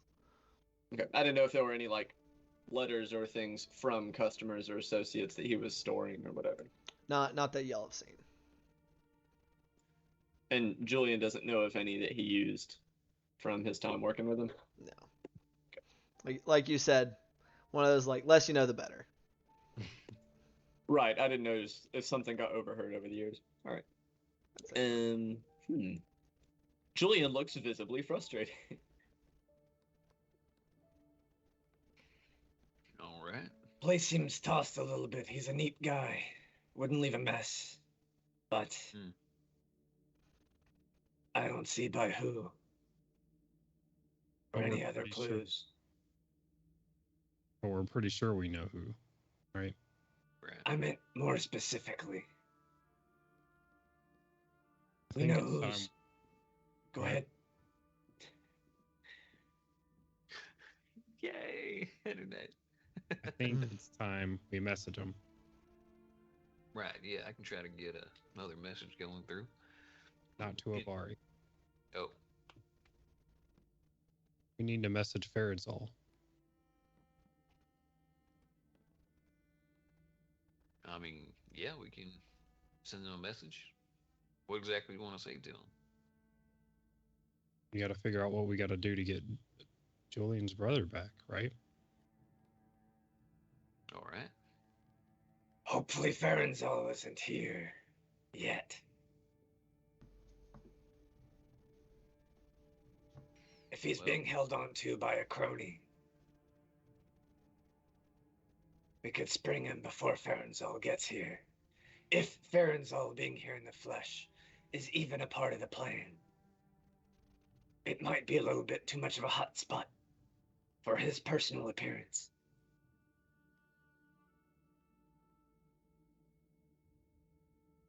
Maybe so. I mean, there is a pretty secluded place that we could meet him at. It's got a nice little passage right to it in that abandoned house. Let's look around just a bit more before we let him know that we're not succeeding. Right. Yeah, we can look through things a little bit more. Do you want to try Abari one more time? Yeah. Pull up his image real quick, and I'll try to send him a message. Yeah, I'm assuming somewhere in this house is like a picture. There'd or... be like there's definitely this is like he's pretty doesn't have kids of his own, but love to visit with you and your wife. He has a portrait of himself and Abby, as well as like a portrait of the all of you together. Both families combined, that kind of thing. So easily enough able to find an image of Abari. Oh man, what type of charisma did Julian have before he got transformed? I don't know, Julian. Would you like to describe what you looked like? Ordinary as fuck. It's ordinary. He had a bowl haircut. Oh, Fucking Bob Everyman. better off bald. Once y'all come Better up the off stairs, bald. you'll see me kind of not looking at the book and nodding off. And I'll see y'all walk up the stairs, closing. Oh, your brother didn't have very good taste in books. Or doesn't have very good taste in books. Knowing what kind of books Jakob prefers, Julian's just not even gonna answer. I'll put the book back down on the couch. Tried Googling generic white man on Google, but like they're all way too What? handsome. God A damn. lot of us here. Hello. It is us, generic white men. We are far too handsome. I don't know why you say us. It's y'all. I said a lot of us. Majority. 80%. All right. So y'all are just making your way back up, finding a nice little portrait. Mhm. All right. All right. Yeah, I'll send him a message. I'll say,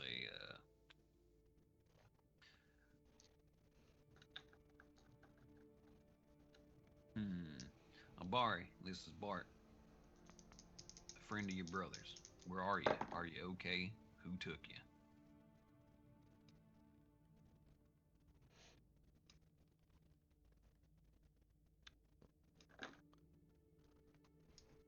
A few moments pass.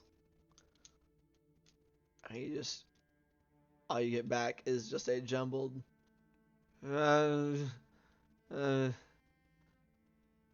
it. Just like seemed like it just wasn't like it was almost like you were trying to talk to somebody who was almost entirely asleep. Right. So either he's got the shit kicked out of him, or he's on some type of like sedative drug type kind of thing, or I guess super drunk. I don't know. Possibly. Swear to God, if he turns to be like at a bar, just on a fucking bender for the past week, I swear to fucking God, that'll be the most top tier writing I've ever seen, Ian. Takes. Look, it was stressful. I was moving you in, your sister out of the listen, I needed a breather. It turns out to be like a Bill Paxton thing from True Lies, where he's like, "Oh no, I'm like this super cool pirate smuggler guy, and I'm just making my wife seem like I'm super interesting." It's the I'm guy just... Jakob one shot at the bar, guaranteed. All right, I'm so Got sorry. like All right, local heroes like Sherlock Holmes / SWAT team investigating, looking for him. I got through to him. He's still alive, but either he didn't really make much sense. He just had some mumbles. So either he's probably not doing too good at the moment. So he's either beat the hell or half conscious or whatever's going on. So unable to really give me any information other than he's alive. That's more than I had a moment ago, so thank you. All right. And Julian is going to climb the ladder. Okay. And kind of looks like had a wild hair and is off to look for something. He's gonna head to the guest rooms where they would have stayed when they visited. So you head up to the second floor, which is where the living quarters are for the family, as well as like his regular office. Since Julian's family was staying here for a while before they started getting moved around, are there any of Abari's clothes left here? I mean, yeah, it looks like. I mean, Abari's closed. Yeah, definitely. He still has. Or not the Abari. village. Good God. Julian's son. Taro. Taro. Yep. Can't remember your own kid. That's fucked up. Cody can't remember another person's kid now. I mean, it looks like yeah that he had brought he hadn't brought a ton of clothes, but then he took even less clothes with him when they went to stay elsewhere. So I'd say yeah, there's probably some of his clothes still around.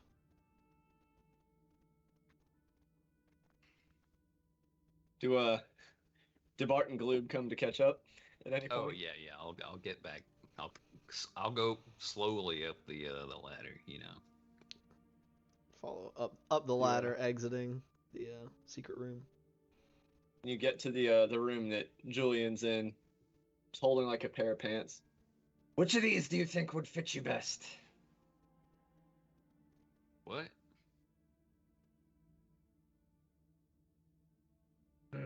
Maybe not. Try these. This is like making a stack of clothes. I will say Taro is probably significantly slimmer in the waist than Bart is, as he is a child.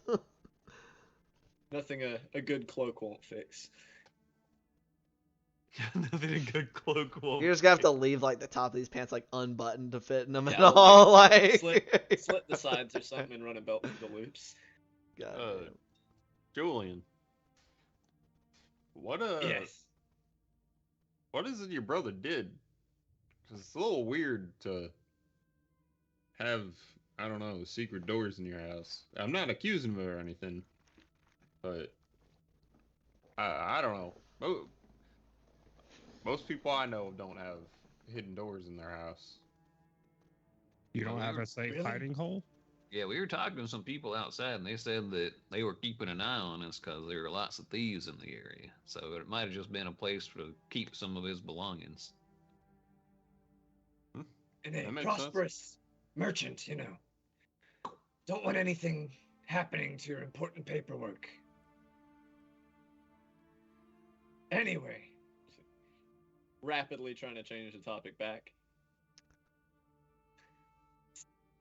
Laying out clothes to make an outfit for Bart. Out of Taro's clothes? Yep. Okay. I mean, Bart is helping you out because he just assumes that you mean, any other halfling, not that you're going to be parading me around town as your son. Well, So he's like, well, I mean, you probably want something that's a little bit looser because, kind of got a. right. I'm pretty tall for a halfling as it is, so It's still like taking Bart's advice to assemble this outfit without explaining anything. right. Once we have a full outfit, it'll be like, All right, well, later tonight, I think. Maybe Julian should try to spirit Taro unsuccessfully, sneakily, to a new hiding spot.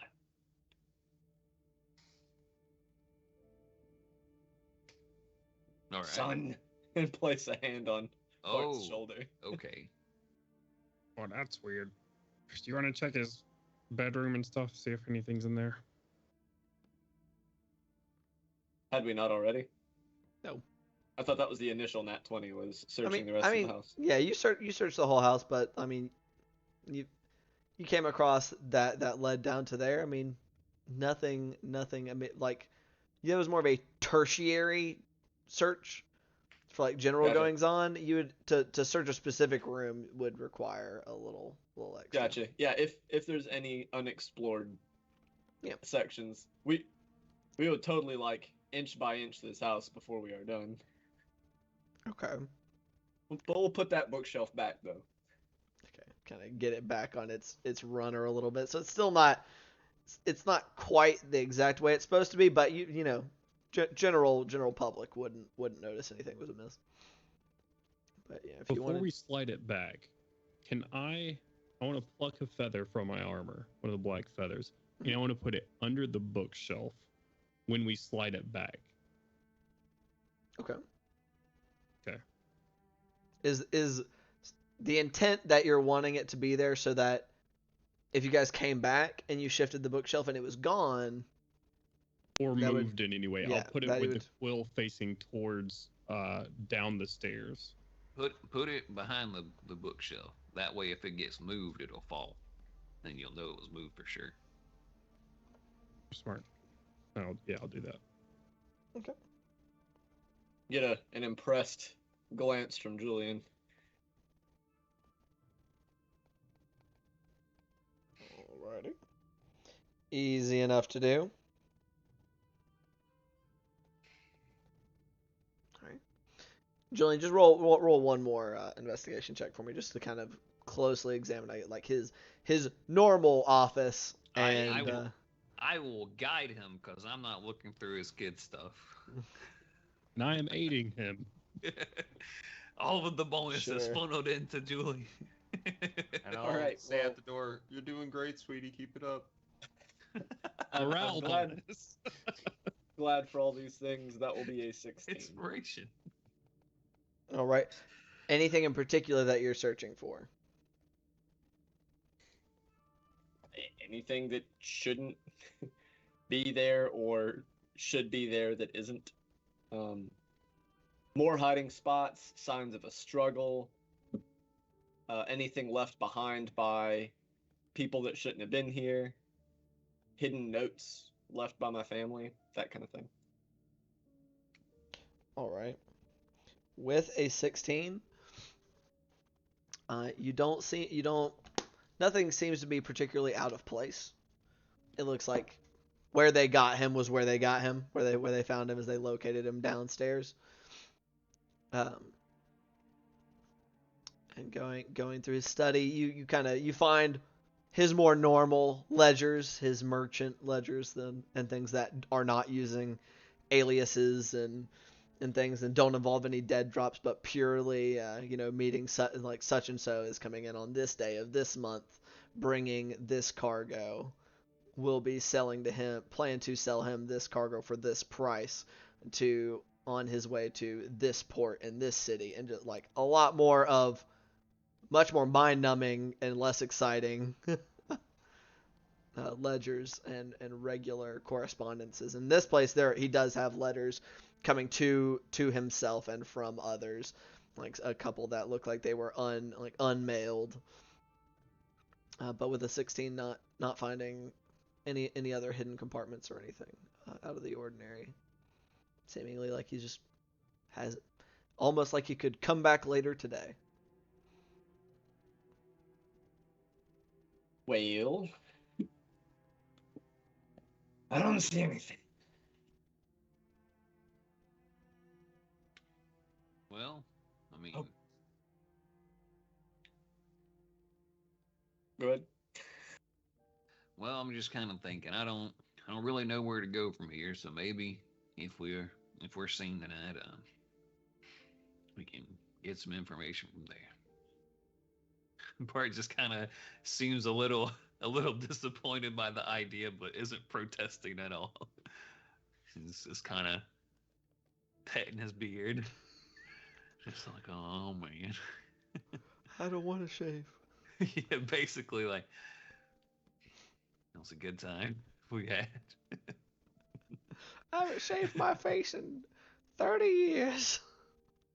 That's not true. I'm pretty sure I specifically have like a barber's tool set on Bart. Keep his mustache looking. Well, trimmed is not the stiff. same as shaved. Oh yeah, I'm just Yeah, saying. I not got the same. tools and Yeah, the talent. yeah. Oh, you don't want somebody to shave your face with a greatsword. Nope. No, Can't say that I do. You ever need What? help with that? no. Okay, it's crazy. All right. Do we message him now? Message who? Aaron's all. Oh, I want to try this first. Okay. And sitting down at the kitchen table, Julian will outline a plan to sneak from here to actually sneak from here Okay. to My apologies.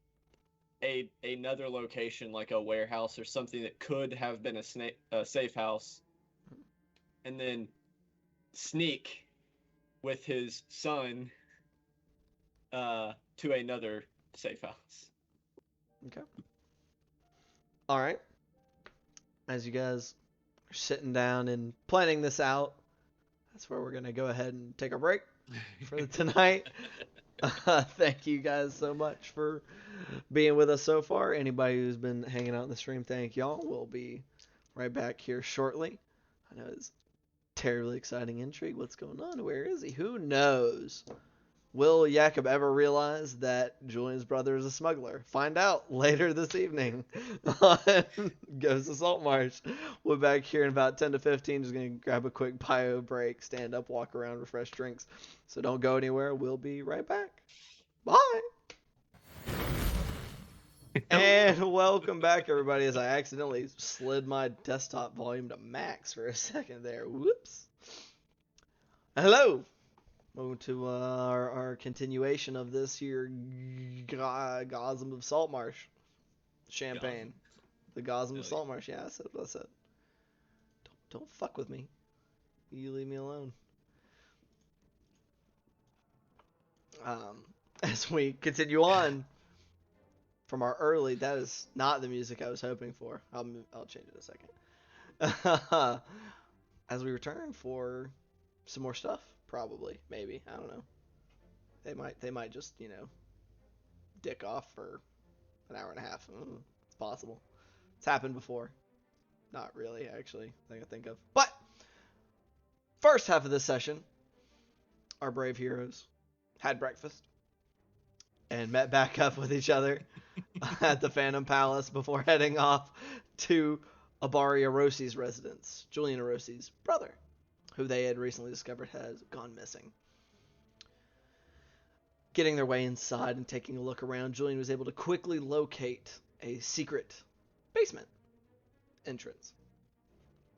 Jakob was exiled to guard duty so that he would not discover the smuggling ways of Julian's brother, while the rest of them continued to what accusation? Investigate down below. Having not quite as much luck examining this hidden space as they did finding the space in the first place, they were more or less only able to come to the conclusion that he began neglecting his work a little bit around the time that he began moving around Julian's family, as well as he was captured probably from here within his home and even this hidden room, it would seem. Currently planning some kind of subterfuge involving dressing Bartholomew in his kid's clothes is where we rejoin our party at the Arosi kitchen table. You can take it from here, boys. Well, what do you think? So we're dressing Bart up like your kid. Yes. I'm not gonna lie, I kind of zoned out after that. So I was thinking about that. What's the rest of the plan? You're muted. You muted. Basically, we unsuccessfully sneak from one pretend safe house to another and hope that they're keeping an eye out and attempt to apprehend us. While not exactly a master of disguise, in the right or the wrong light, as the case may be, and at an appropriate distance, they may not realize that he's not my son until too late. Okay. The face is the issue, but Just kind of like mimics pulling a hood up. All right. And who's going to be escorting Taro? myself, of course. Me, finding my son and escorting him to safety, protected by his father, instead of a stranger. But they know what you can do. They know what I can do. But it will seemingly, hopefully, be just the two of us. He can't hide No, at all. not Jakob- even remotely. No. Jakob, no offense, you can't. Not a chance in any of the several hells, no. Not wrong. But if we made sure he was in place before the scheme started, either at the destination or at some halfway point, I would imagine, and this is a guess, they will probably try and jump us at the safe house that we arrive at, probably in our sleep. But if they do try to get us in between, myself and Bart, and with Gloob providing a much more surreptitious escort, should be able to get us out, even if not turn the tables on the attackers.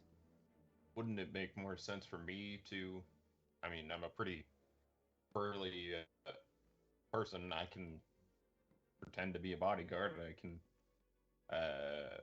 say like very loudly, "Hey Taro, I'm here. I got sent by your father to pick you up, and you can hide with Gloob." I mean, because Bart and I aren't good at hiding, so it makes sense for us to be the more obvious, bait, and have the two people who are good at hiding. I think Yep. what he's saying is that you'll probably already be there before we make a show of things. You can just take your armor off and just walk around the city, and no one's probably going to know who you are, right? Also, I imagine since Well, wait, no, you're from here. People probably recognize you. Shit. They might. I imagine, seeing as he is not Taro, and obfuscation is half of this disguise, the whole reason they'll think he's Taro is he is a small figure with me, wearing local clothes. If Yeah, it's but I mean, if you and Bart, how would they even think it's him? by me very loudly saying, "Hey Taro, I'm here to pick you up. Your father sent me. I'm here to make sure you're safe," and keep saying his name very loudly.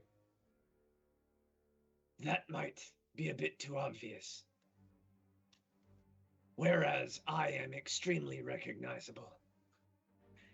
And I wouldn't have to do anything else except not hide so well. Yeah, maybe Taro can pull away from you and go see something cool every now and again to make opportune moments or something like that. Right. Perhaps. Might Okay. fall down and skin a knee, make a scene, something along them lines. Give me the clothes. They don't need to see us taking anything from here. I'll put them in the bag. No, Right. leaving here will be the actual sneaky part. You got like a cloak that he'd wear or something like that? Sure, yes. Get like a rain cloak or whatever he would wear in inclement weather. All right. Do we need to sneak from here? I think we could just act. I mean, we didn't find anything and there are no plans. Then there's nothing wrong with that. But then we go to the safe house. I don't know, there's just a lot of time in between now and dusk. Yeah, and What if if the two of us, if me and Gloob leave, and if people see us leaving, we didn't try to like sneak into here. So if somebody's watching the place, they're gonna obviously know that you and Bart are still in the house. So, we figure out the destination. Maybe one of the other taverns or inns. We all leave here openly and head to that location. Then, when I go to get my son, that's when we'll be surreptitious. In actuality. then leaving the not safe house. We'll be surreptitious, but not in actuality. Therefore, to an observer, it will seem like I snuck out, but was not so successful when retrieving my son. And then we'll return to the tavern or inn where we were seen to go. Either they will attempt to apprehend us on the way or at the tavern itself.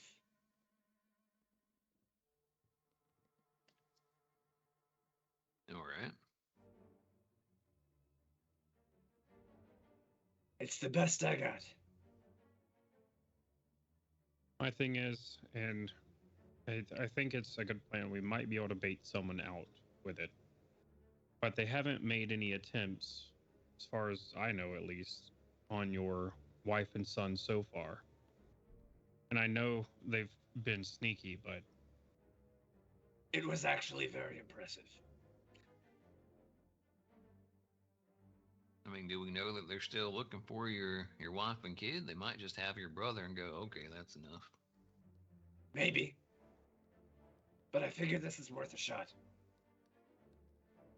All right. If at the end of the night, nothing comes of it, or by the morning, then we'll figure out something else. Gonna look over at Gloob and his mention of Farenzol.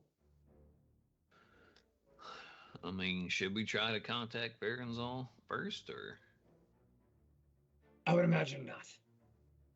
If we try to contact him, then they would be more suspicious of a trick. I mean, no one here is going to be suspicious unless Farenzol's in town. I mean, they can't. I wouldn't imagine that they're going to have magical communications with the folk here, you know? I could be wrong. My two Farenzol- cents. I'm by no means an authority on the matter. Can Our you do what? Oh, sorry. Go ahead. you're right. Prospero said he was a fighter. He killed things, and that's what he did. So this seems like, I know I said it, but this seems like something else, right? It seems like it took a lot of thinking and a lot of sneaking, not just, I don't know, bloodless rage. or What bloody was rage. what was the time frame looking like whenever your brother started this whole thing, and then he got captured, A few weeks, they said. and then he got captured? No, a few weeks when they started moving around. DM, he said about a week since the last Yeah, time. it's been about a week since they lost touch with him. A week, give or take, since he's disappeared. And they lost touch with him at his house. They know that's where he was going. That is what my contact said. He had maintained his business between moving my family and his. Tried to be sneaky about it, but apparently not sneaky enough, based on what we've seen and what I've been told. All right. Bart, Hmm? are you able to do that magic where you communicate with people if you can't talk? I mean, I think you can kind of whisper the words a little bit, but But I if you still can't need talk- to. I still need to enunciate the spell. Okay. Because didn't Farenzol have that lady that doesn't talk anymore? Yeah, What- right. Yeah, okay. Yeah, well, yeah, that's a fair point. They might have some magic communication after all. That's a dumb. Yeah, I totally slipped my mind. Thanks for bringing that back up, Yakim. Well, huh. Besides, if his orders were to apprehend or kill me, they might be waiting to kill him until they have their hands on me. Use him as bait and then dispose of him. I mean, yeah, that's also an option. And I mean, instead of us sneaking around and skulking this way and that, we could just call Farenzol and give him what he wants and say, "Hey, come and get it." And then have us a good fight. True, but I was hoping to maybe get my hands on one of his lackeys.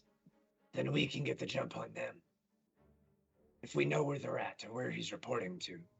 Right. That's my thing, is that if we'll actually, I could make kind of a counterpoint to that, is that, I mean, there could be a very good chance that it's not necessarily them getting in contact with him, but his his buddy contacting the folks out here and getting the information, you know.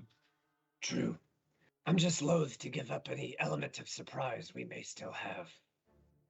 I mean, we still have Anders as an element of surprise. If we say, "Hey, we're gonna come meet some people from the Sea Princes at this abandoned house," what you reckon? You want to have a good time with it? I'm pretty sure he'd be game.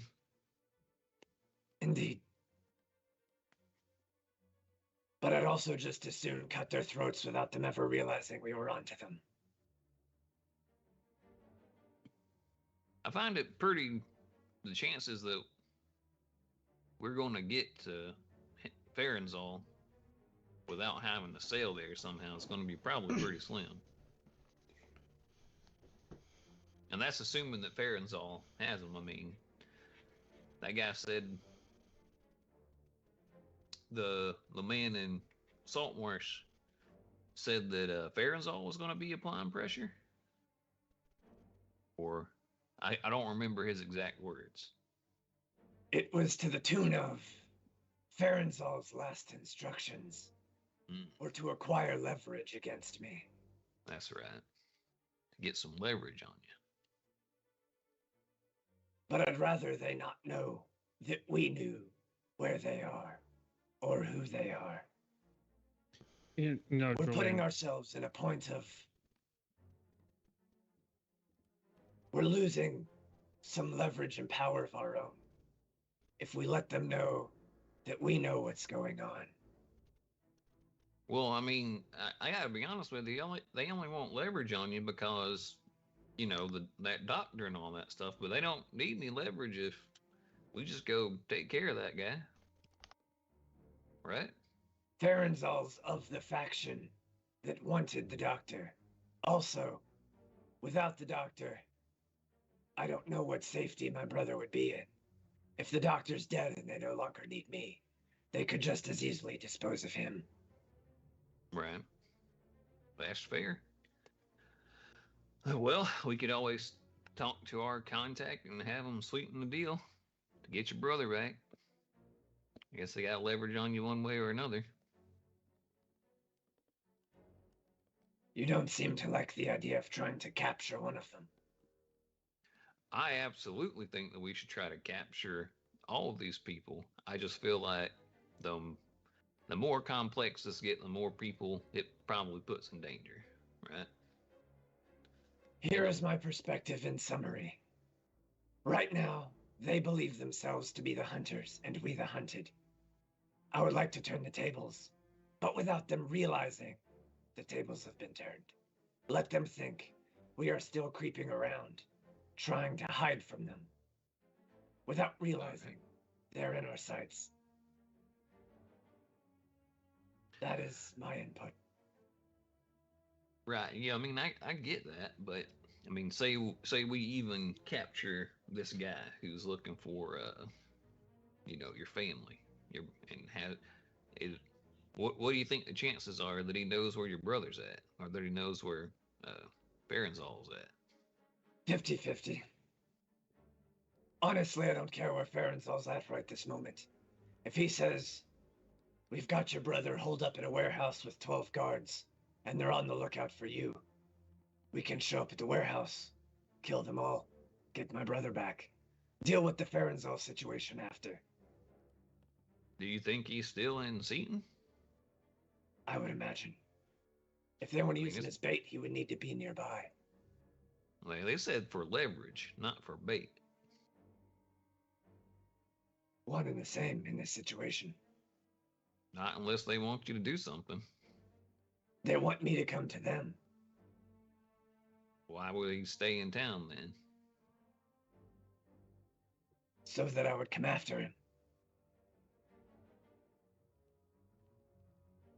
I think Bart might be saying that they might just take your brother to the doctor so that, Farenzalt doesn't have to do the extra step of taking you from Seaton to the doctor when he can Perhaps. go have you come. Maybe. If they've moved him yet. If they were Right. planning on taking him. There's a lot of ifs. And we can Yeah, find out by catching one. Absolutely. No, I agree. I just wish I knew a way to try and. Did you ask your wife, or his wife, or anybody that was with him that day what he might have been wearing? Maybe he had like I don't know, something that I might be able to locate on his person. I hadn't asked, no. DM, did the other Mr. Orosi happen to have any trinkets, rings that he wore regularly? I'd say A wedding probably band, so. perhaps. Definitely had a wedding ring. Probably had some other baubles that he wore. Maybe not ones aside from the wedding ring that he wore like super consistently. But a bit of a peacock. But I'm sure he was wearing plenty of shiny things. But the only one to be guaranteed would be his wedding band. Was there anything special about it? I don't know, Dungeon Master. Is there anything special about it? I don't know, Julian Orosi. Is there anything special about your brother's wedding band? I It was didn't pre-prepare anything extremely, about it, so I will leave it in your extremely hands. Oh, for the love of Christ. elaborate. I'm just trying to find something I might be able to use locate object. Right. and send I it. figured. Yeah, I figured that's what you were going. Yeah. I mean, it probably had like some engravings, like an engraving on the inside of the band, and maybe around the side just to kind of make it not just plain, but it was also not crazy unique either. So kind of be a bit of a toss up. Maybe if I could see the same writing, if his wife had a matching kind of band, I might be able to locate him if he's still in town. Go around the docks, go around the different houses, and see what I can do. Oh, she has a big rock, not a simple band. I mean, is He's there the still type. an engraving on it or anything like that? That part I'll leave up to you, Dungeon Master. Probably. I so. put up the big rock. You haven't spent as much time examining Abby's jewelry as you may have had the opportunity to see your brother's wedding ring. I don't know. I can ask. Possibly. Can I see this wedding ring at least in that big family portrait? It's probably painted on there, probably not to the same detail, but I mean, there's a clearly painted wedding band. Yeah. I can tell, maybe the difference between gold, white gold, rose gold. It's not quite that detailed. Well, shit. It is a painting, not a photograph. Did he have like any kind of like dagger that he always carried with him or anything like that? Not one that would be particularly unique, no. Gotcha.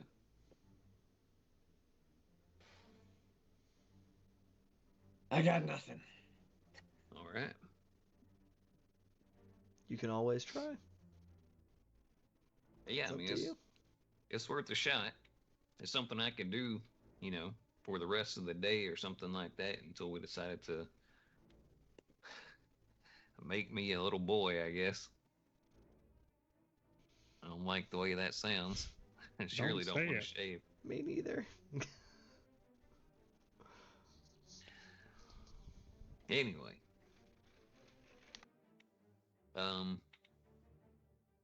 Yeah,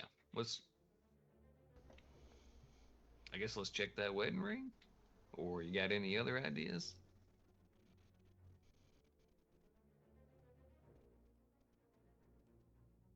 That's all I got. Did your compatriot confirm that they are being followed? Does he know for a fact that they're being hunted down right now? I don't think he knows for a fact. Again, we'd have to ask.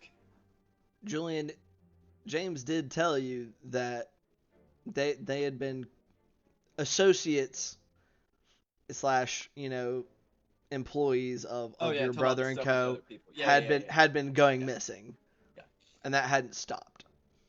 Nothing with them, but other members of my brother's fellowship have vanished. Oh, all right. So they just vanished. Yeah, that's what you said. They'd vanished. None like turned up just dead as Nope, hell, right? they just disappeared. Just gone. So I mean, maybe there they could- are still looking for them. Right. Well, also, I mean, we could have some possible leads with that as well. This is why what James has told you. This is why it become more and more difficult to keep moving them, is because he had been using his network, and members of this network have been disappearing, and it had been happening to other people. Then your brother disappeared, and some others have disappeared since then as well. So, making it a less secure network as time has gone on. Well, I mean, if I don't know. Do you think well, nah, we can just do the the child thing. That'll be fine. We I do don't wanna that. Go ahead. Sorry. I just didn't want to put any of them in risk or danger or harm's way or anything like that. If we try to find them to ask them questions, we're just as likely to get them put in danger. So,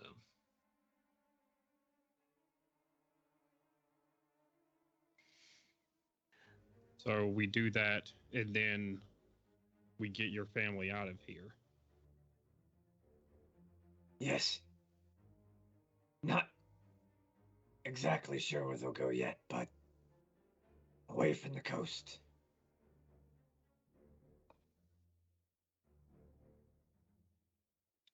Not many people know where you're from, right, Bart? I mean, halflings are from all over the place. I mean, hell, I don't know too many people outside y'all, so. Do you think if they went to, if Julian's wife and child went to your town saying we're friends of Bart and we need a place to stay, do you think they'd be welcomed? I mean, sure. I don't think they'd turn them away. Might be an idea. We can worry about where afterwards, I think. I think we need to get a real idea on the situation.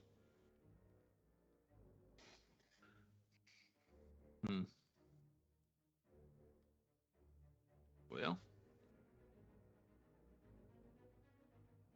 I could try to wait a little while and see if your brother comes to any or wakes up some and try to get any more information. Might be able to at least tell him if he's out on a boat or not. I don't know. We can. I think we might want to go somewhere else to plan, because if we're in here too long and somebody's watching, I don't know, they might think that we're doing a little bit more than just searching around looking for your brother. Let's go ahead and head to that tavern. We'll figure it out from there. We need a place to stay overnight anyway. We can stay at my house. It's free, safe. It's got a lock on the door. That would work just as well for the plan, I guess. All right. Make sure I have everything in the bag. We left here empty-handed and didn't find anything, right? Yep. Clothes, cloaks, whatever we have that we got from in here will go into the bag for now. Yeah, all Ataro's stuff. Okay. Or I mean, we could grab some kind of priceless things that might be of sentimental value to help sweeten the pot for, hey, we're getting out of town now. be very obvious of us taking. Of course, we're just as likely to get the town guard called on us for, leaving the house with portraits and what have you. Maybe like something small. If there's like some kind of ornament or emotional trinket, just something hand-sized to be seen leaving with.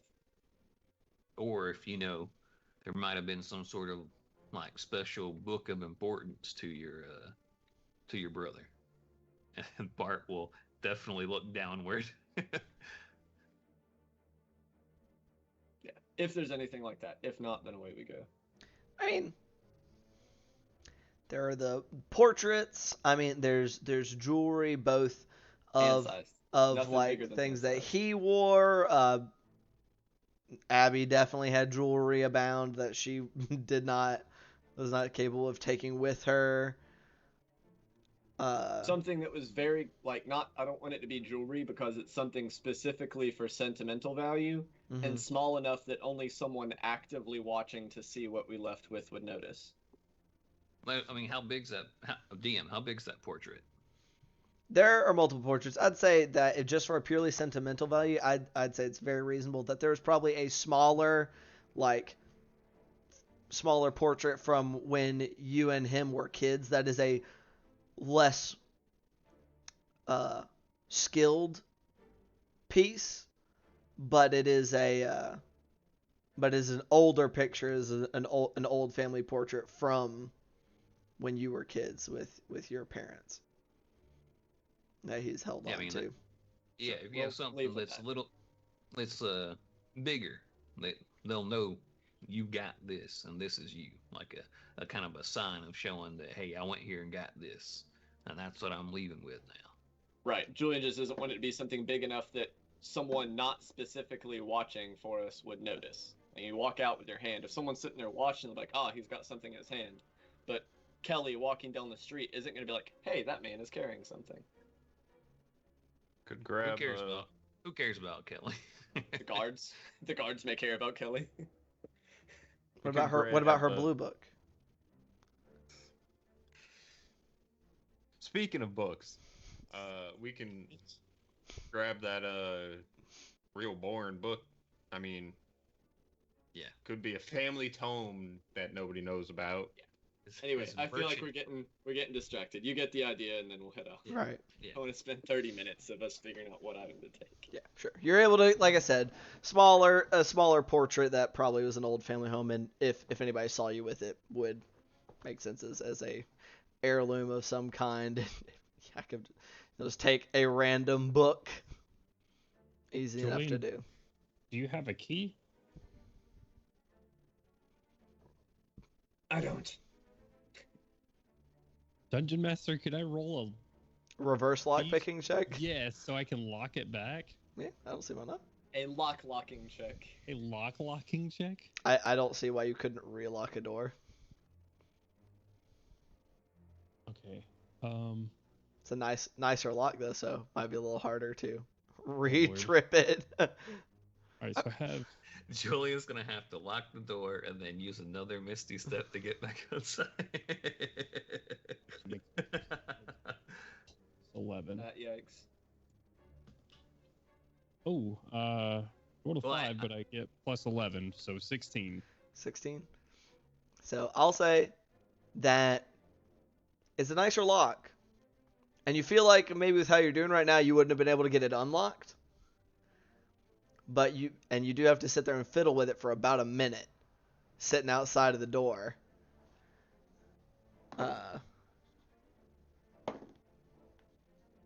And as you're sitting there fiddling with it, guard patrol starts to walk by, looks over and sees you guys, and starts beelining, going, "Hey, what are you doing?" Locking the door? Leans around with picks as you go, ka-chick, and it does lock there, like as you finally finish it. Yeah. Why would you need picks if you had a key? We don't. I guess I'm talking here. Right. I mean, I was kind of giving the guard a nod, like, we don't got a key. This is Mr. Arosi's place. My brother. Right. Generally speaking, those who are welcome wouldn't have to pick their way in. My brother Generally- is missing. As you can see, we're only leaving with a small family heirloom and no valuables. If we were thieves, we would have taken any of his many valuables. Roll a persuasion check at disadvantage.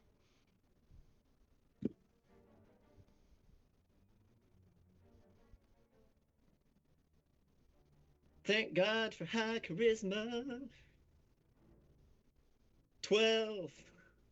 Just kind of looks at you and nods and goes, well, then you wouldn't mind coming back with us to a guard station so that we can check to make sure. Quite frankly, I've got things to do.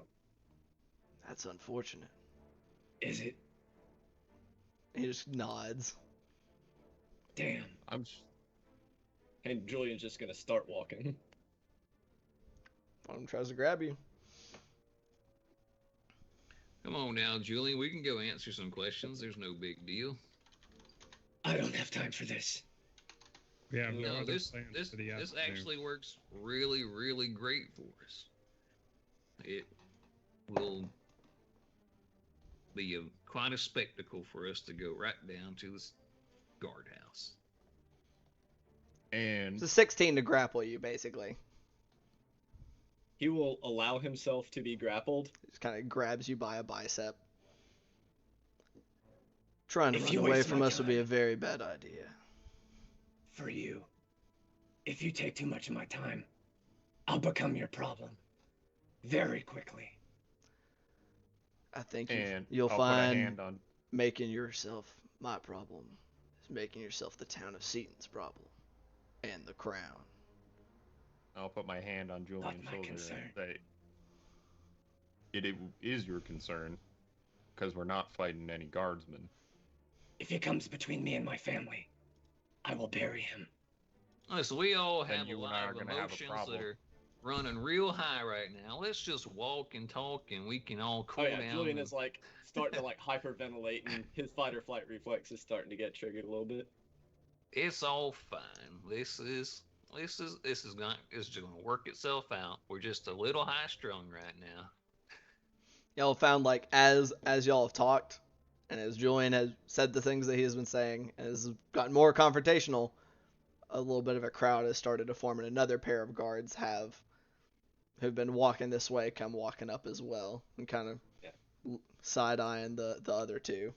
Yeah, Julian hasn't like pulled away. He let himself Yeah, be I know. grappled because of his friends and You all that. you said you would bury him, so in he a was saying, public like, forum. if I know. things progress later. I know. But he's not fighting right It is, now. yeah, I know. It was verbalized. Yeah, point. I'll say loudly. It's all right. I mean, it's it's Julian Arosi. I'm Bartholomew Fairfro. We're supposed to be here. Mhm. Semi loudly so everyone in the crowd can hear. The guard that's been talking to you up and says, I believe that we'll be the judge of that. Come with us. And And he kind of moves. gestures for y'all to proceed ahead of them. So All right, yeah. I'll do so. I will obviously crane my neck around, being very obvious of, oh no, who could be looking at us right now? This is such a bad thing to happen to us. Oh goodness gracious me. so Yeah, I'll be completely inconspicuous too in my purple frog and pirate costume. Oh yeah, the subtle one right Very there. subtle. and the dude in full plate and the halfling in half Yeah. plate and People see us. the shark man. Right. So these four escort you all, kind of keeping you, like, boxing you guys in as they lead on the two that came up, gathered what was going on, and Along the way, just out of curiosity, hey, I was just gonna say to the guards, any of y'all hear about that stuff that happened down in Saltmarsh past couple of weeks? And that whole war down there? Really? No, I hadn't even heard of it, huh? Can't say that we have. All right. I mean, if they hadn't heard of it, there's reason to continue the conversation. 1 second.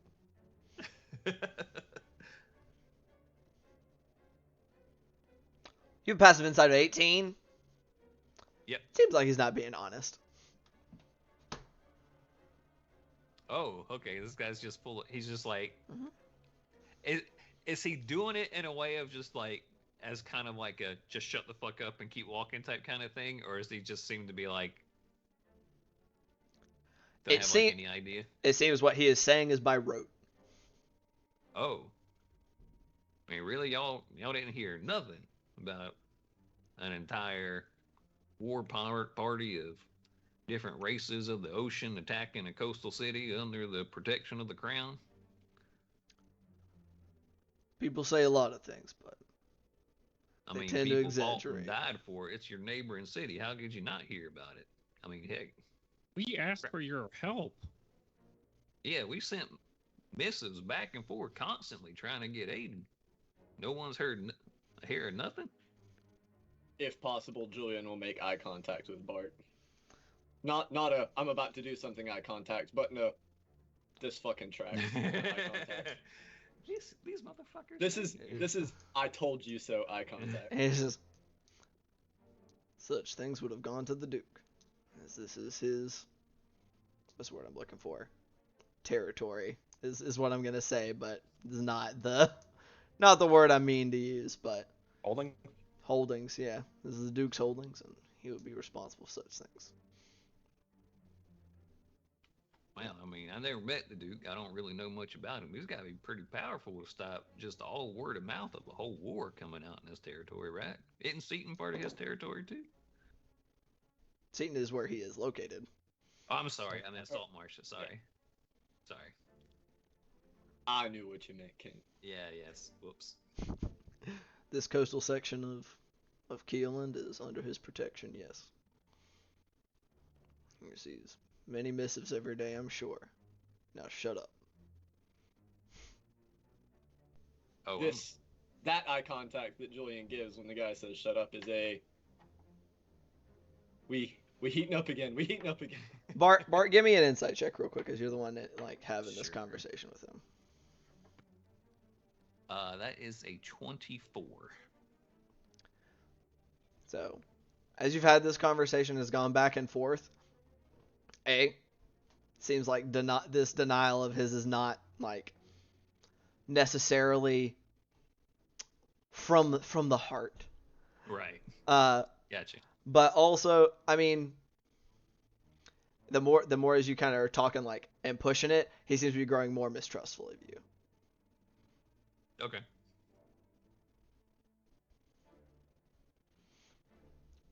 Lots of people died there.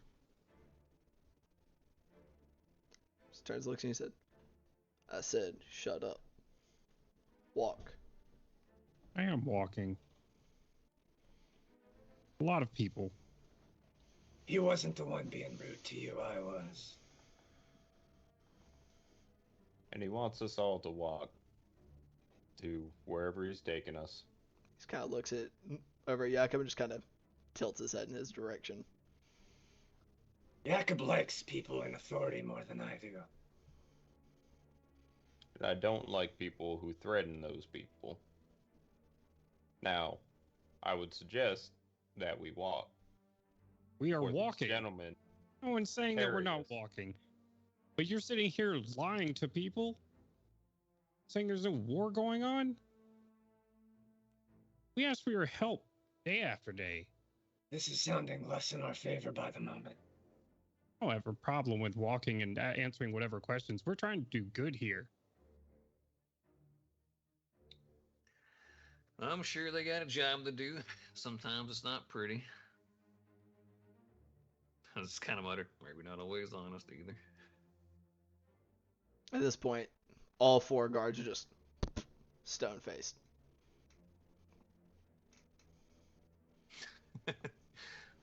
Hey, it is what it is. Just keep on going. What area of town are we heading to? I'm assuming Julian would know where the jails are and stuff, right? Yeah, y'all are heading to Crown Town, like the center, where most of the military is housed, where the Duke is located. Any officials of the crown are sent to stay, all that fun stuff. Right. Yeah, I mean, I'm not gonna like poke them in the eye anymore. We're like, hey, how's that sword treating you there, Yak? The one that you got in that not war that's happening from that not general of the not army that we had to fight against. So, yeah, I'm not doing anything like that. I'm just gonna. Right. Before we get after this has all happened, but before we make it all the way to Crown Town, Julian's gonna message Gloob since we still have the earpieces in. Mm-hmm. Which does not require you to talk, right? It's purely mental. Yep, purely Okay. telepath. Perfect. Do you think going with them is in our best interest? I don't trust them. I already didn't, but now I definitely don't. I think it's fine. We might be able to learn something about your brother. They also might hold us for days. I'm not going to be separated from Taro and my wife for days. We should be out by tonight, and if we're not, we'll discuss options then. And I'll be on board for it. But is this something we want to put ourselves at the mercy? There's a lot of maybes here. We'll get out if we need to. Oh, I intend to get out. I'm leaving tonight. We can do that. You'll have my help tonight. I know your brother can't stay wherever he is, and we got to get to Taro and your wife too. And Jacob, if we try and do anything out of the ordinary, he may try and stop us or arouse the guard. Maybe. And I love him, but I love my son and wife more. No. All right. I'll help you get out, whatever that means. Thank you. And he'll leave it at that. All right. Anything else during your walk? Not on Julian's end. No, not for Bart. Okay. Bloom will mean mug any of the guards that stray their eyes too close to him. I mean, they glance at you every now and then. Basically, they're keeping an eye on you guys, but none of them appear to be planning to engage anymore in any conversation. But it takes a little bit to get from where y'all were to not quite as long as it would have taken from other places, as the Rossi household was fairly affluent. But eventually passing from the market ring into Crown Town, it's definitely notably both wealthy, at least in taxpayers' dollars, taxpayers' gold, but also militant, as there are multiple, like there are watch stations throughout other parts of the city. There are more of them here. And there's also at one point, like, it's not a giant section of city. Y'all can see across the way what appears to be a large barracks, or multiple sets of barracks that house the resident military here, and as well as a fairly sizable jail, which is where y'all are currently being taken to. Are being taken to the jail, not for questioning. I am so sorry. I was checking a rather important message. Say that one more time. Y'all are being taken to the jail. Right, yeah, I figured that. Uh-huh. Okay, So, I thought there which was is- addendums there. No, that was it. I was just describing it. This is both wealthy. The buildings here both look wealthy as well as militant.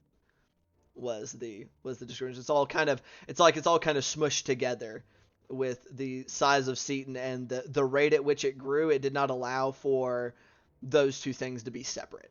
It's all crammed together. but y'all are brought up to a jail, which is quite large, quite a bit larger than the little rinky-dink jailhouse within Right, yeah. Saltmarsh. This is an actual jail. And they take you in, and there are guards on the outside. There are guards on the inside. They bring you guys in, and one of them steps away, like up to a front desk that would, you know, a more imposing and stone version of the one that Biggin mans back in Saltmarsh.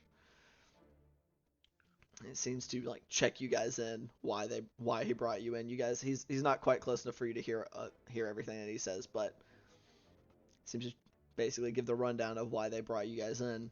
They come back and they take all of you collectively to a cell. And before they do so, before they step you in, they say, "We'll be confiscating all of your weapons." Of course. Of course. Unsling it. Well, What? hand over is Takes that sword from you. Yakim just kind of goes, "Shit." Right, the one that seems to recognize that at least Tidesplitter Blade, and assuming you hand over Captain's authority, Gloob, seems to recognize that they are very nice weapons. Just kind of eyebrows raise. Keep them safe.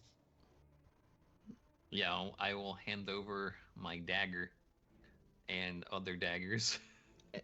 And your mace, I assume. I mean, I've been using my mace as a walking stick this whole time, unless they It's specific. still a mace. Okay. It is obviously a weaponized, if not, Right. if also decorative. Julian does the whole like action comedy thing where it's like dagger, dagger, other dagger, two coral daggers. A secondary guard comes up and has a sack that he starts dumping all the Yep. daggers in. I'm Yep. sure that you guys will Both- be. I'm sure that a both lot of you will be able to sabers, rubber separate barrels. out who's belonging to whom.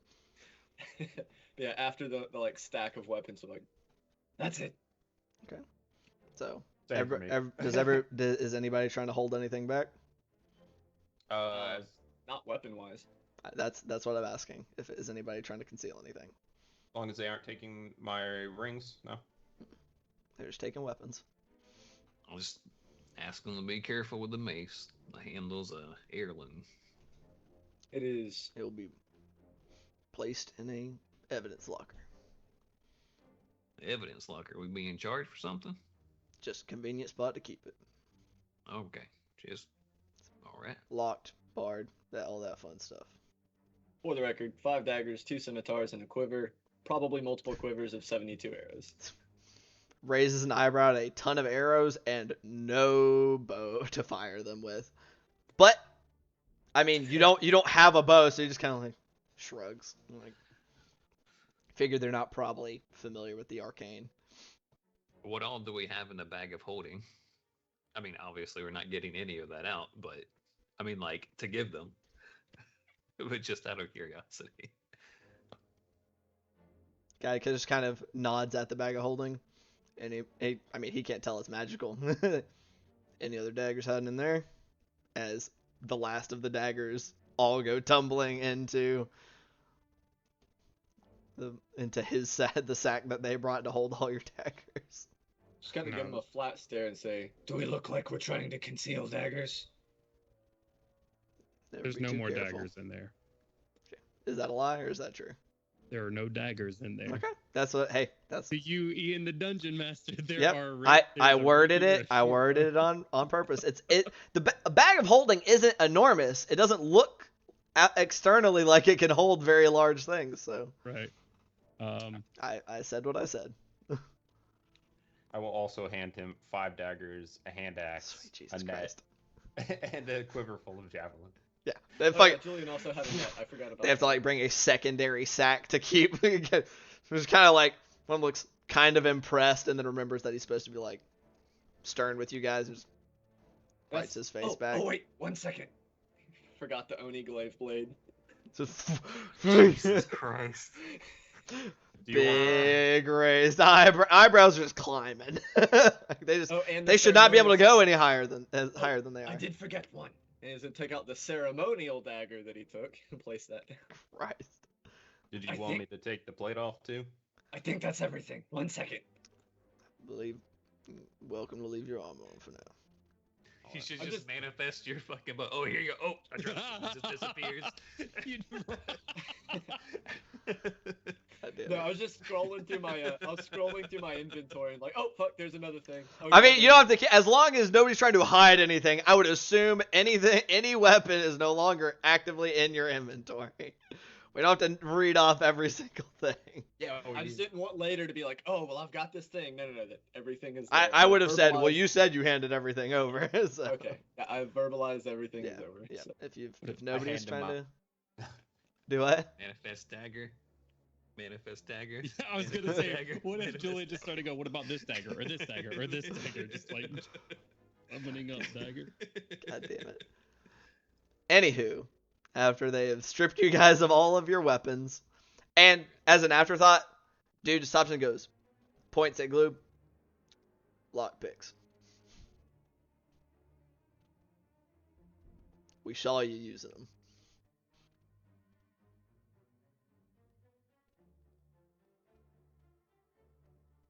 Are you going to try to hand him the broken ones? No, actually, that is a good idea. That's not what I'm rolling for. I'm rolling percentile to see if Glue stuck fucking lockpicks in his pocket or if he stuck them in the bag of holding. So I'll, fuck. High pockets, please, always high. With a 40 fucking one, dog. I gotta reach into the bag of holding. Is there something I can do, like a sleight of hand, to make it seem like a normal ass fucking bag? I mean, you're just reaching your hand in the bag. So, I mean, sure, roll a sleight of hand for me to kind of make it look like you're rummaging in it, like you're using your other hand to make it look like it's jangling around. While Okay, he it's- does that, can I give him advantage by trying to engage the guard in conversation? While he does that, can you answer a question for me? He ignores you. It's at How long 18. Can 18 we on ex- He doesn't break eye contact with Glue, but with an 18, it doesn't seem to grow suspicious that the bag of holding is anything more than it is. Takes the lockpicks and Julian does continue his question. He'll say, How long can we expect to be here before we're out?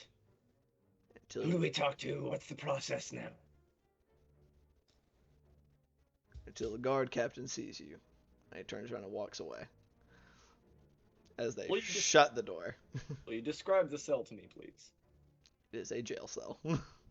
It's probably one of the. It's not a one-man cell. This is like a holding cell. You know, like you would in actual real-life jail, like before you were processed. It's probably a smaller one, like a 15-foot across by 15-foot. There's like a 15-foot cube of space. There's like a bench running along one of the walls. You got a shitting bucket in one corner. There's There's there a a bed? privy. There is no bed. No. Windows? This is one kind of in the center of the center of the jail itself. You know, you've got your big barred wall door, but no external exit aside from that. I'm going to the second the door closes, I'm going to turn on Julian and say, I'm gonna make two things very clear. Very fucking clear. And I don't want a response. You threaten a guard again, or any guard in any city again, you and I were done. Our deal is done. And let And me if you make something ever- clear to you. I don't want a response. I You're don't gonna care. get one. Well, that sucks because I'm still talking. If you actually try to kill a guard, I will join them in trying to kill you. That's it. I'm gonna go sit in wherever.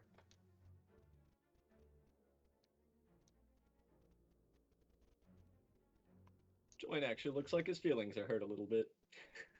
Like he's just kind of doing that, like.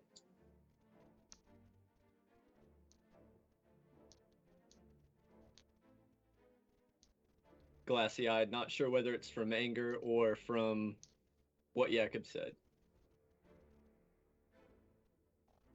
All right. Anything that you guys are doing while you wait? How could you say something like that? Julian has saved your life. Julian has helped us in every way throughout this entire journey. And I won't be a party to murder of innocent people who are just doing their He's damn trying job. to save his family, Jakob. He's gonna say stuff shit that he doesn't mean. If you Let him think be, he's just Glue. gonna... It's No. how he that- feels. It's how he If feels. that involves murdering innocent people, I don't give two shits. I don't think anybody's talking about murdering anybody. Uh, Getting away from them. I'll put you in the ground. Right, it's called intimidation. He's a big shark man. It's kind of something you say to keep that air of threatening presence around you. Not to the king's authority. King's authority left us to die in Saltmarsh. Not trying I to left the argue. whole city of Saltmarsh to die, to fend for King's authority themselves. I mean, was I'm not, Firebrand. King's authority were the men and women who died with us. And I never Hey. thought I'd stand up for him, but you know what? They left Firebrand out to dry too. I spent a lot of time hating that man. Do you know how much it burns me to say that? To give him any kind of out? But they fucked him over just as much as they fucked over the rest of us. My statement still stands, and I'm not changing it. And Julian will sit quietly after that.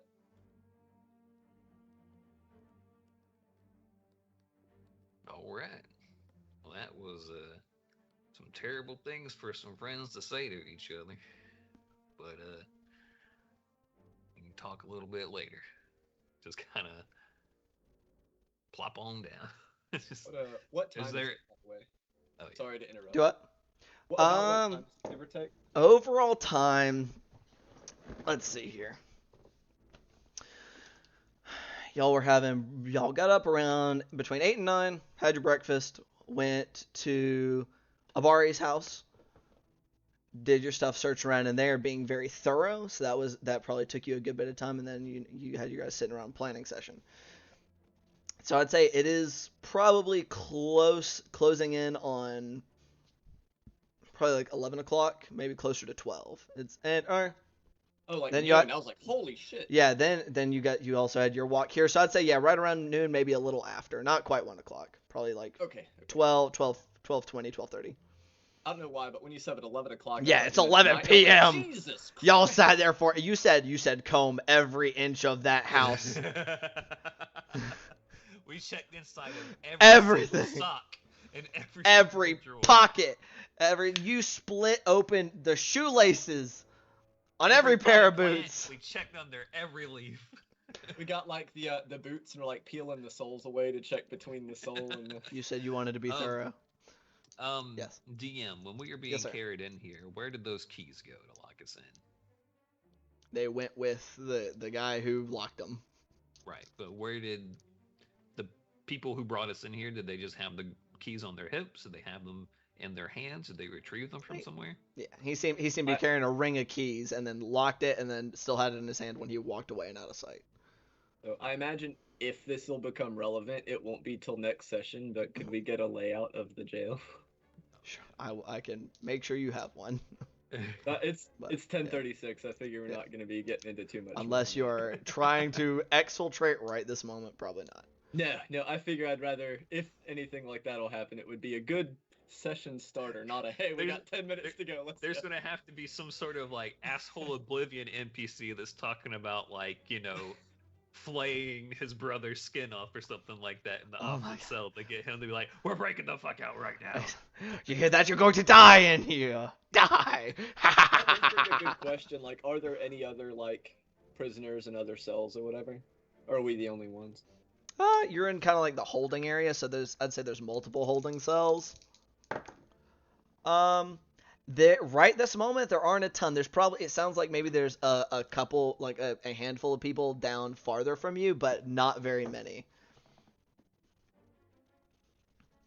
Exact numbers difficult to pin down, but it sounds like there's a little bit of like idle chitter, like chit chat and chatter coming from farther down. but not enough to insinuate that there's a ton more people than the four of you. You guys probably make up a solid percentage of the current in to be processed people or questioned or whatever. Of the Gotcha. holding cell population. There we go. And then lastly, like, are we like, is it like one of the old westerns or the holding cells like right there in the same area as like the desk, or are we like down a corridor? Or You're down a separate corridor. Like previous, like Saltmarsh, it was all kind of in one hallway, and then it's like a separate hallway for their like evidence locker and stuff for their evidence room. But this is a bit bigger. It's like you guys came into this front desk where they kind of signed things in, and it looks like they took you off down a little bit of a longer hallway that had its own, like, took you through one gate, past that, and then put you guys in holding cells and went there. So it's down as like its own little hallway. Gotcha. I say little, its own sizable hallway, comparatively speaking to what y'all have previously experienced. I'll leave it to the others. It is 10:38. Anything I'm gonna do is gonna be like more extensive, unless something happens like between 1 and later. Is it just like an iron cage? Not an iron cage, like stone walls, and then like metal bars on the front. Okay. Ye old dungeon jail. Basically.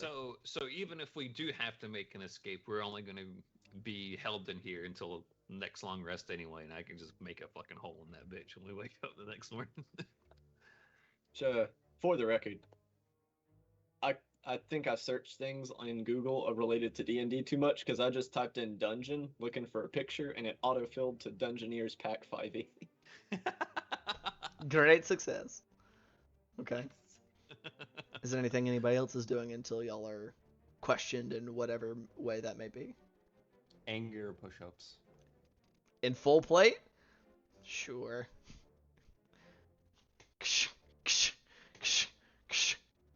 We lost Julian. There he goes. I meant to mute myself, and I hit the camera button on accident. I'm just gonna light up my pipe and just trade disappointing glares between Julian and Jakob. All right. So I'm not mad. I'm just disappointed. y'all are in there for probably close on an hour, maybe a little more. Hard to tell. Not a ton of ways to pass the time. Yes. Real quick.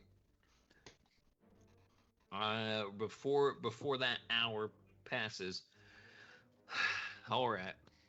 Probably, I guess, after a few minutes after I finish smoking that pipe, I'll be like, they might try to question us separately, so we probably need to get our stories in order if they do question us. So, what are we going to say? My brother's missing. We went to check his house, see what we could see. Didn't see anything, but I wanted to save a family heirloom. Close enough to the truth. All right. We just keep everything else in the dark. Just, we came here because we heard he was missing. Who'd we hear it from? The fact that he's not there. Oh, couldn't get a response from it. All right. So we came to see what was happening. Can't find his wife. Can't find anybody. Quick aside, I'm assuming that y'all are trying to keep this relatively hushed. Yeah, I mean, I figured, just wanted to is there clarify. like a guard like right outside the door or anything? Not My right impression is outside, the but I guard, mean, like, put one patrols through, like, just kind of past all the holding cells every now and then. I'm sure the sound of anger push-ups covers a lot of the noise. Kishing, kishing, kishing, clang. kishing, kishing, kishing. All right. I mean, all that, for the most part, is true. Does everybody agree with that story?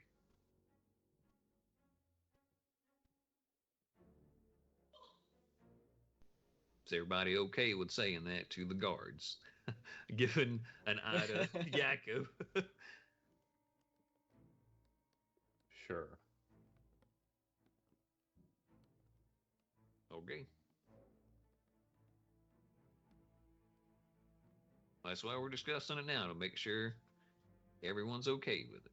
Or if they're not okay with it, we can doctor it to have half truths be more whole.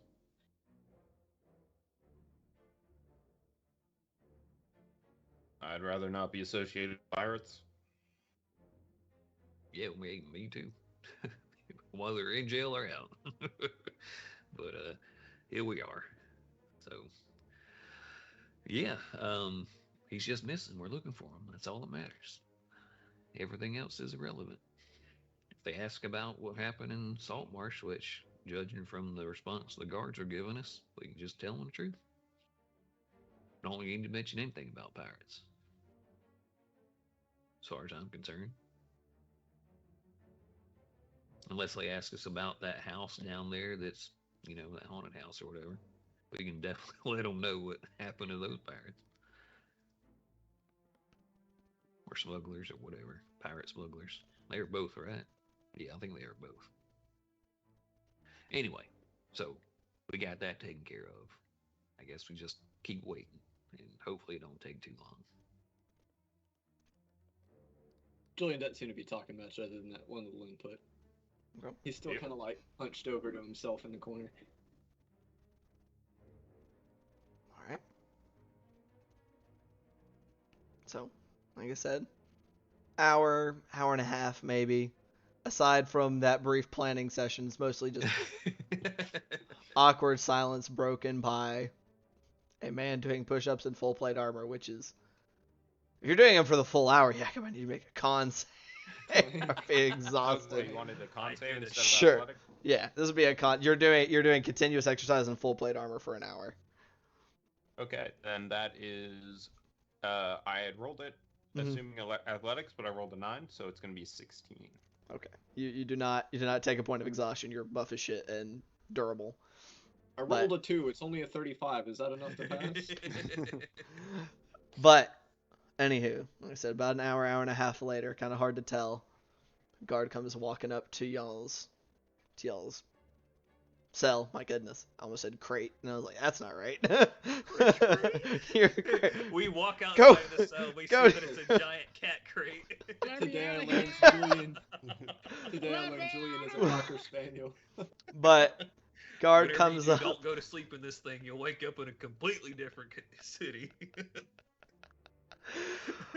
Unlocks the door, opens it, points at Jakob, and says, "Come on, you're first." Understood. I'll go with him. Okay.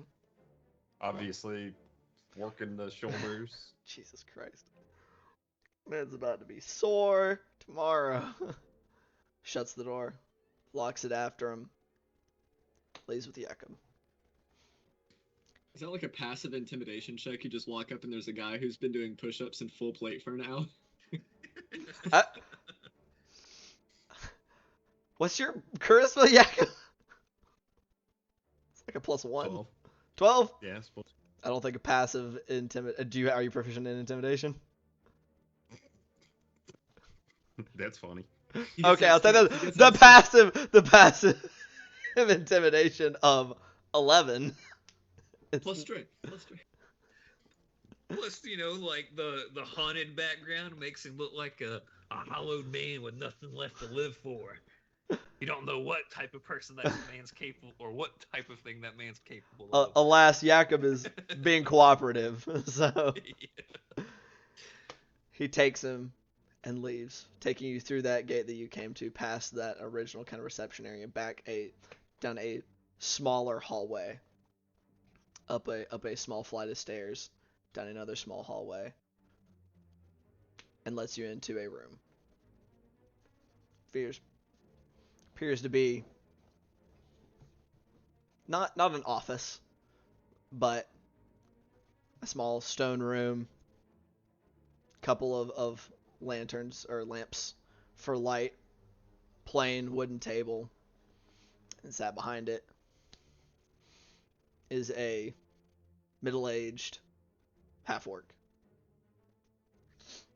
Hair is cropped, like crew cut style. He seems a bit scarred up, and both a little bit in the face and on what you can see of his hands. Clearly has seen action of some kind. Have a seat. Yes, sir. I'll sit down. Guard shuts the door but stays inside the room, just standing behind you. So I hear that my boys brought you in because appear to be locking the door of a house that you and your friends broke into. Yes, sir. We were there, attempting to find a trail of the brother of the not so cooperative gentleman, sharky looking gentleman.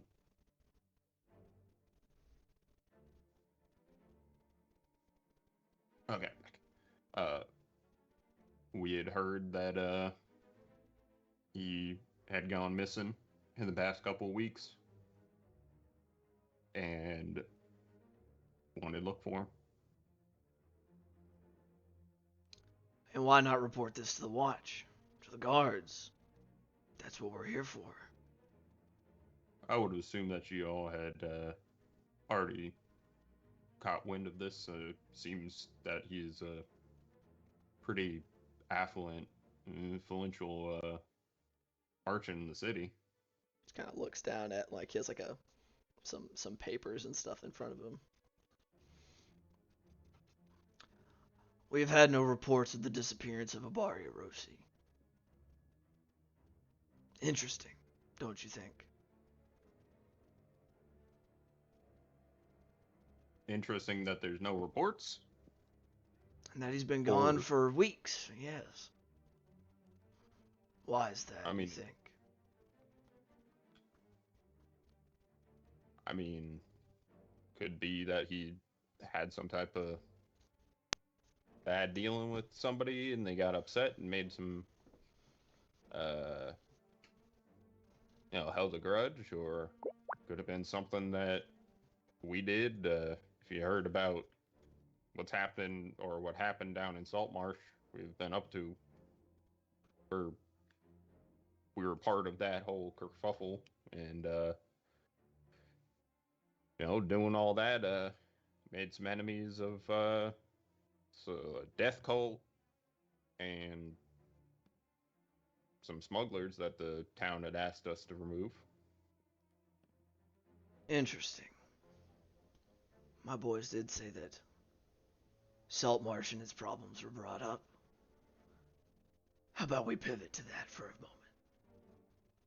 All right.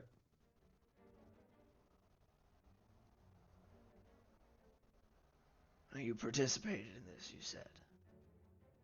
Yes, we were requested at the behest of the Council of Saltmarsh and Eleander Firebrand, who obviously is on the council, to conduct missions to aid the town of Saltmarsh. To aid against it. To aid it, yes. We would never do, well, I would never do anything to harm Saltmarsh or any of the holdings of the king. I'm a loyal subject. He is, like, staring at you just intently. Really? Yes, sir. Then I'm sure it would interest you to hear that probably within the week or so that Eleander Firebrand is going to be arrested on counts of treason. And that is where we're going to end tonight's session. What the fuck? Okay.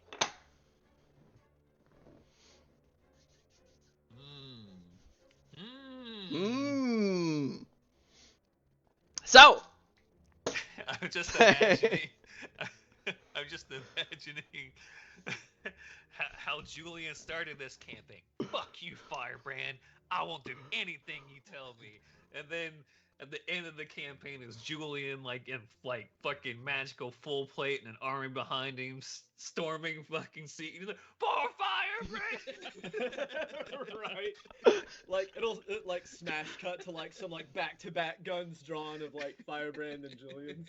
I Anywho, love it. I love everything about it. anywho. I won't kill any guards, but But hold up. I'll beat the shit out of some traitors.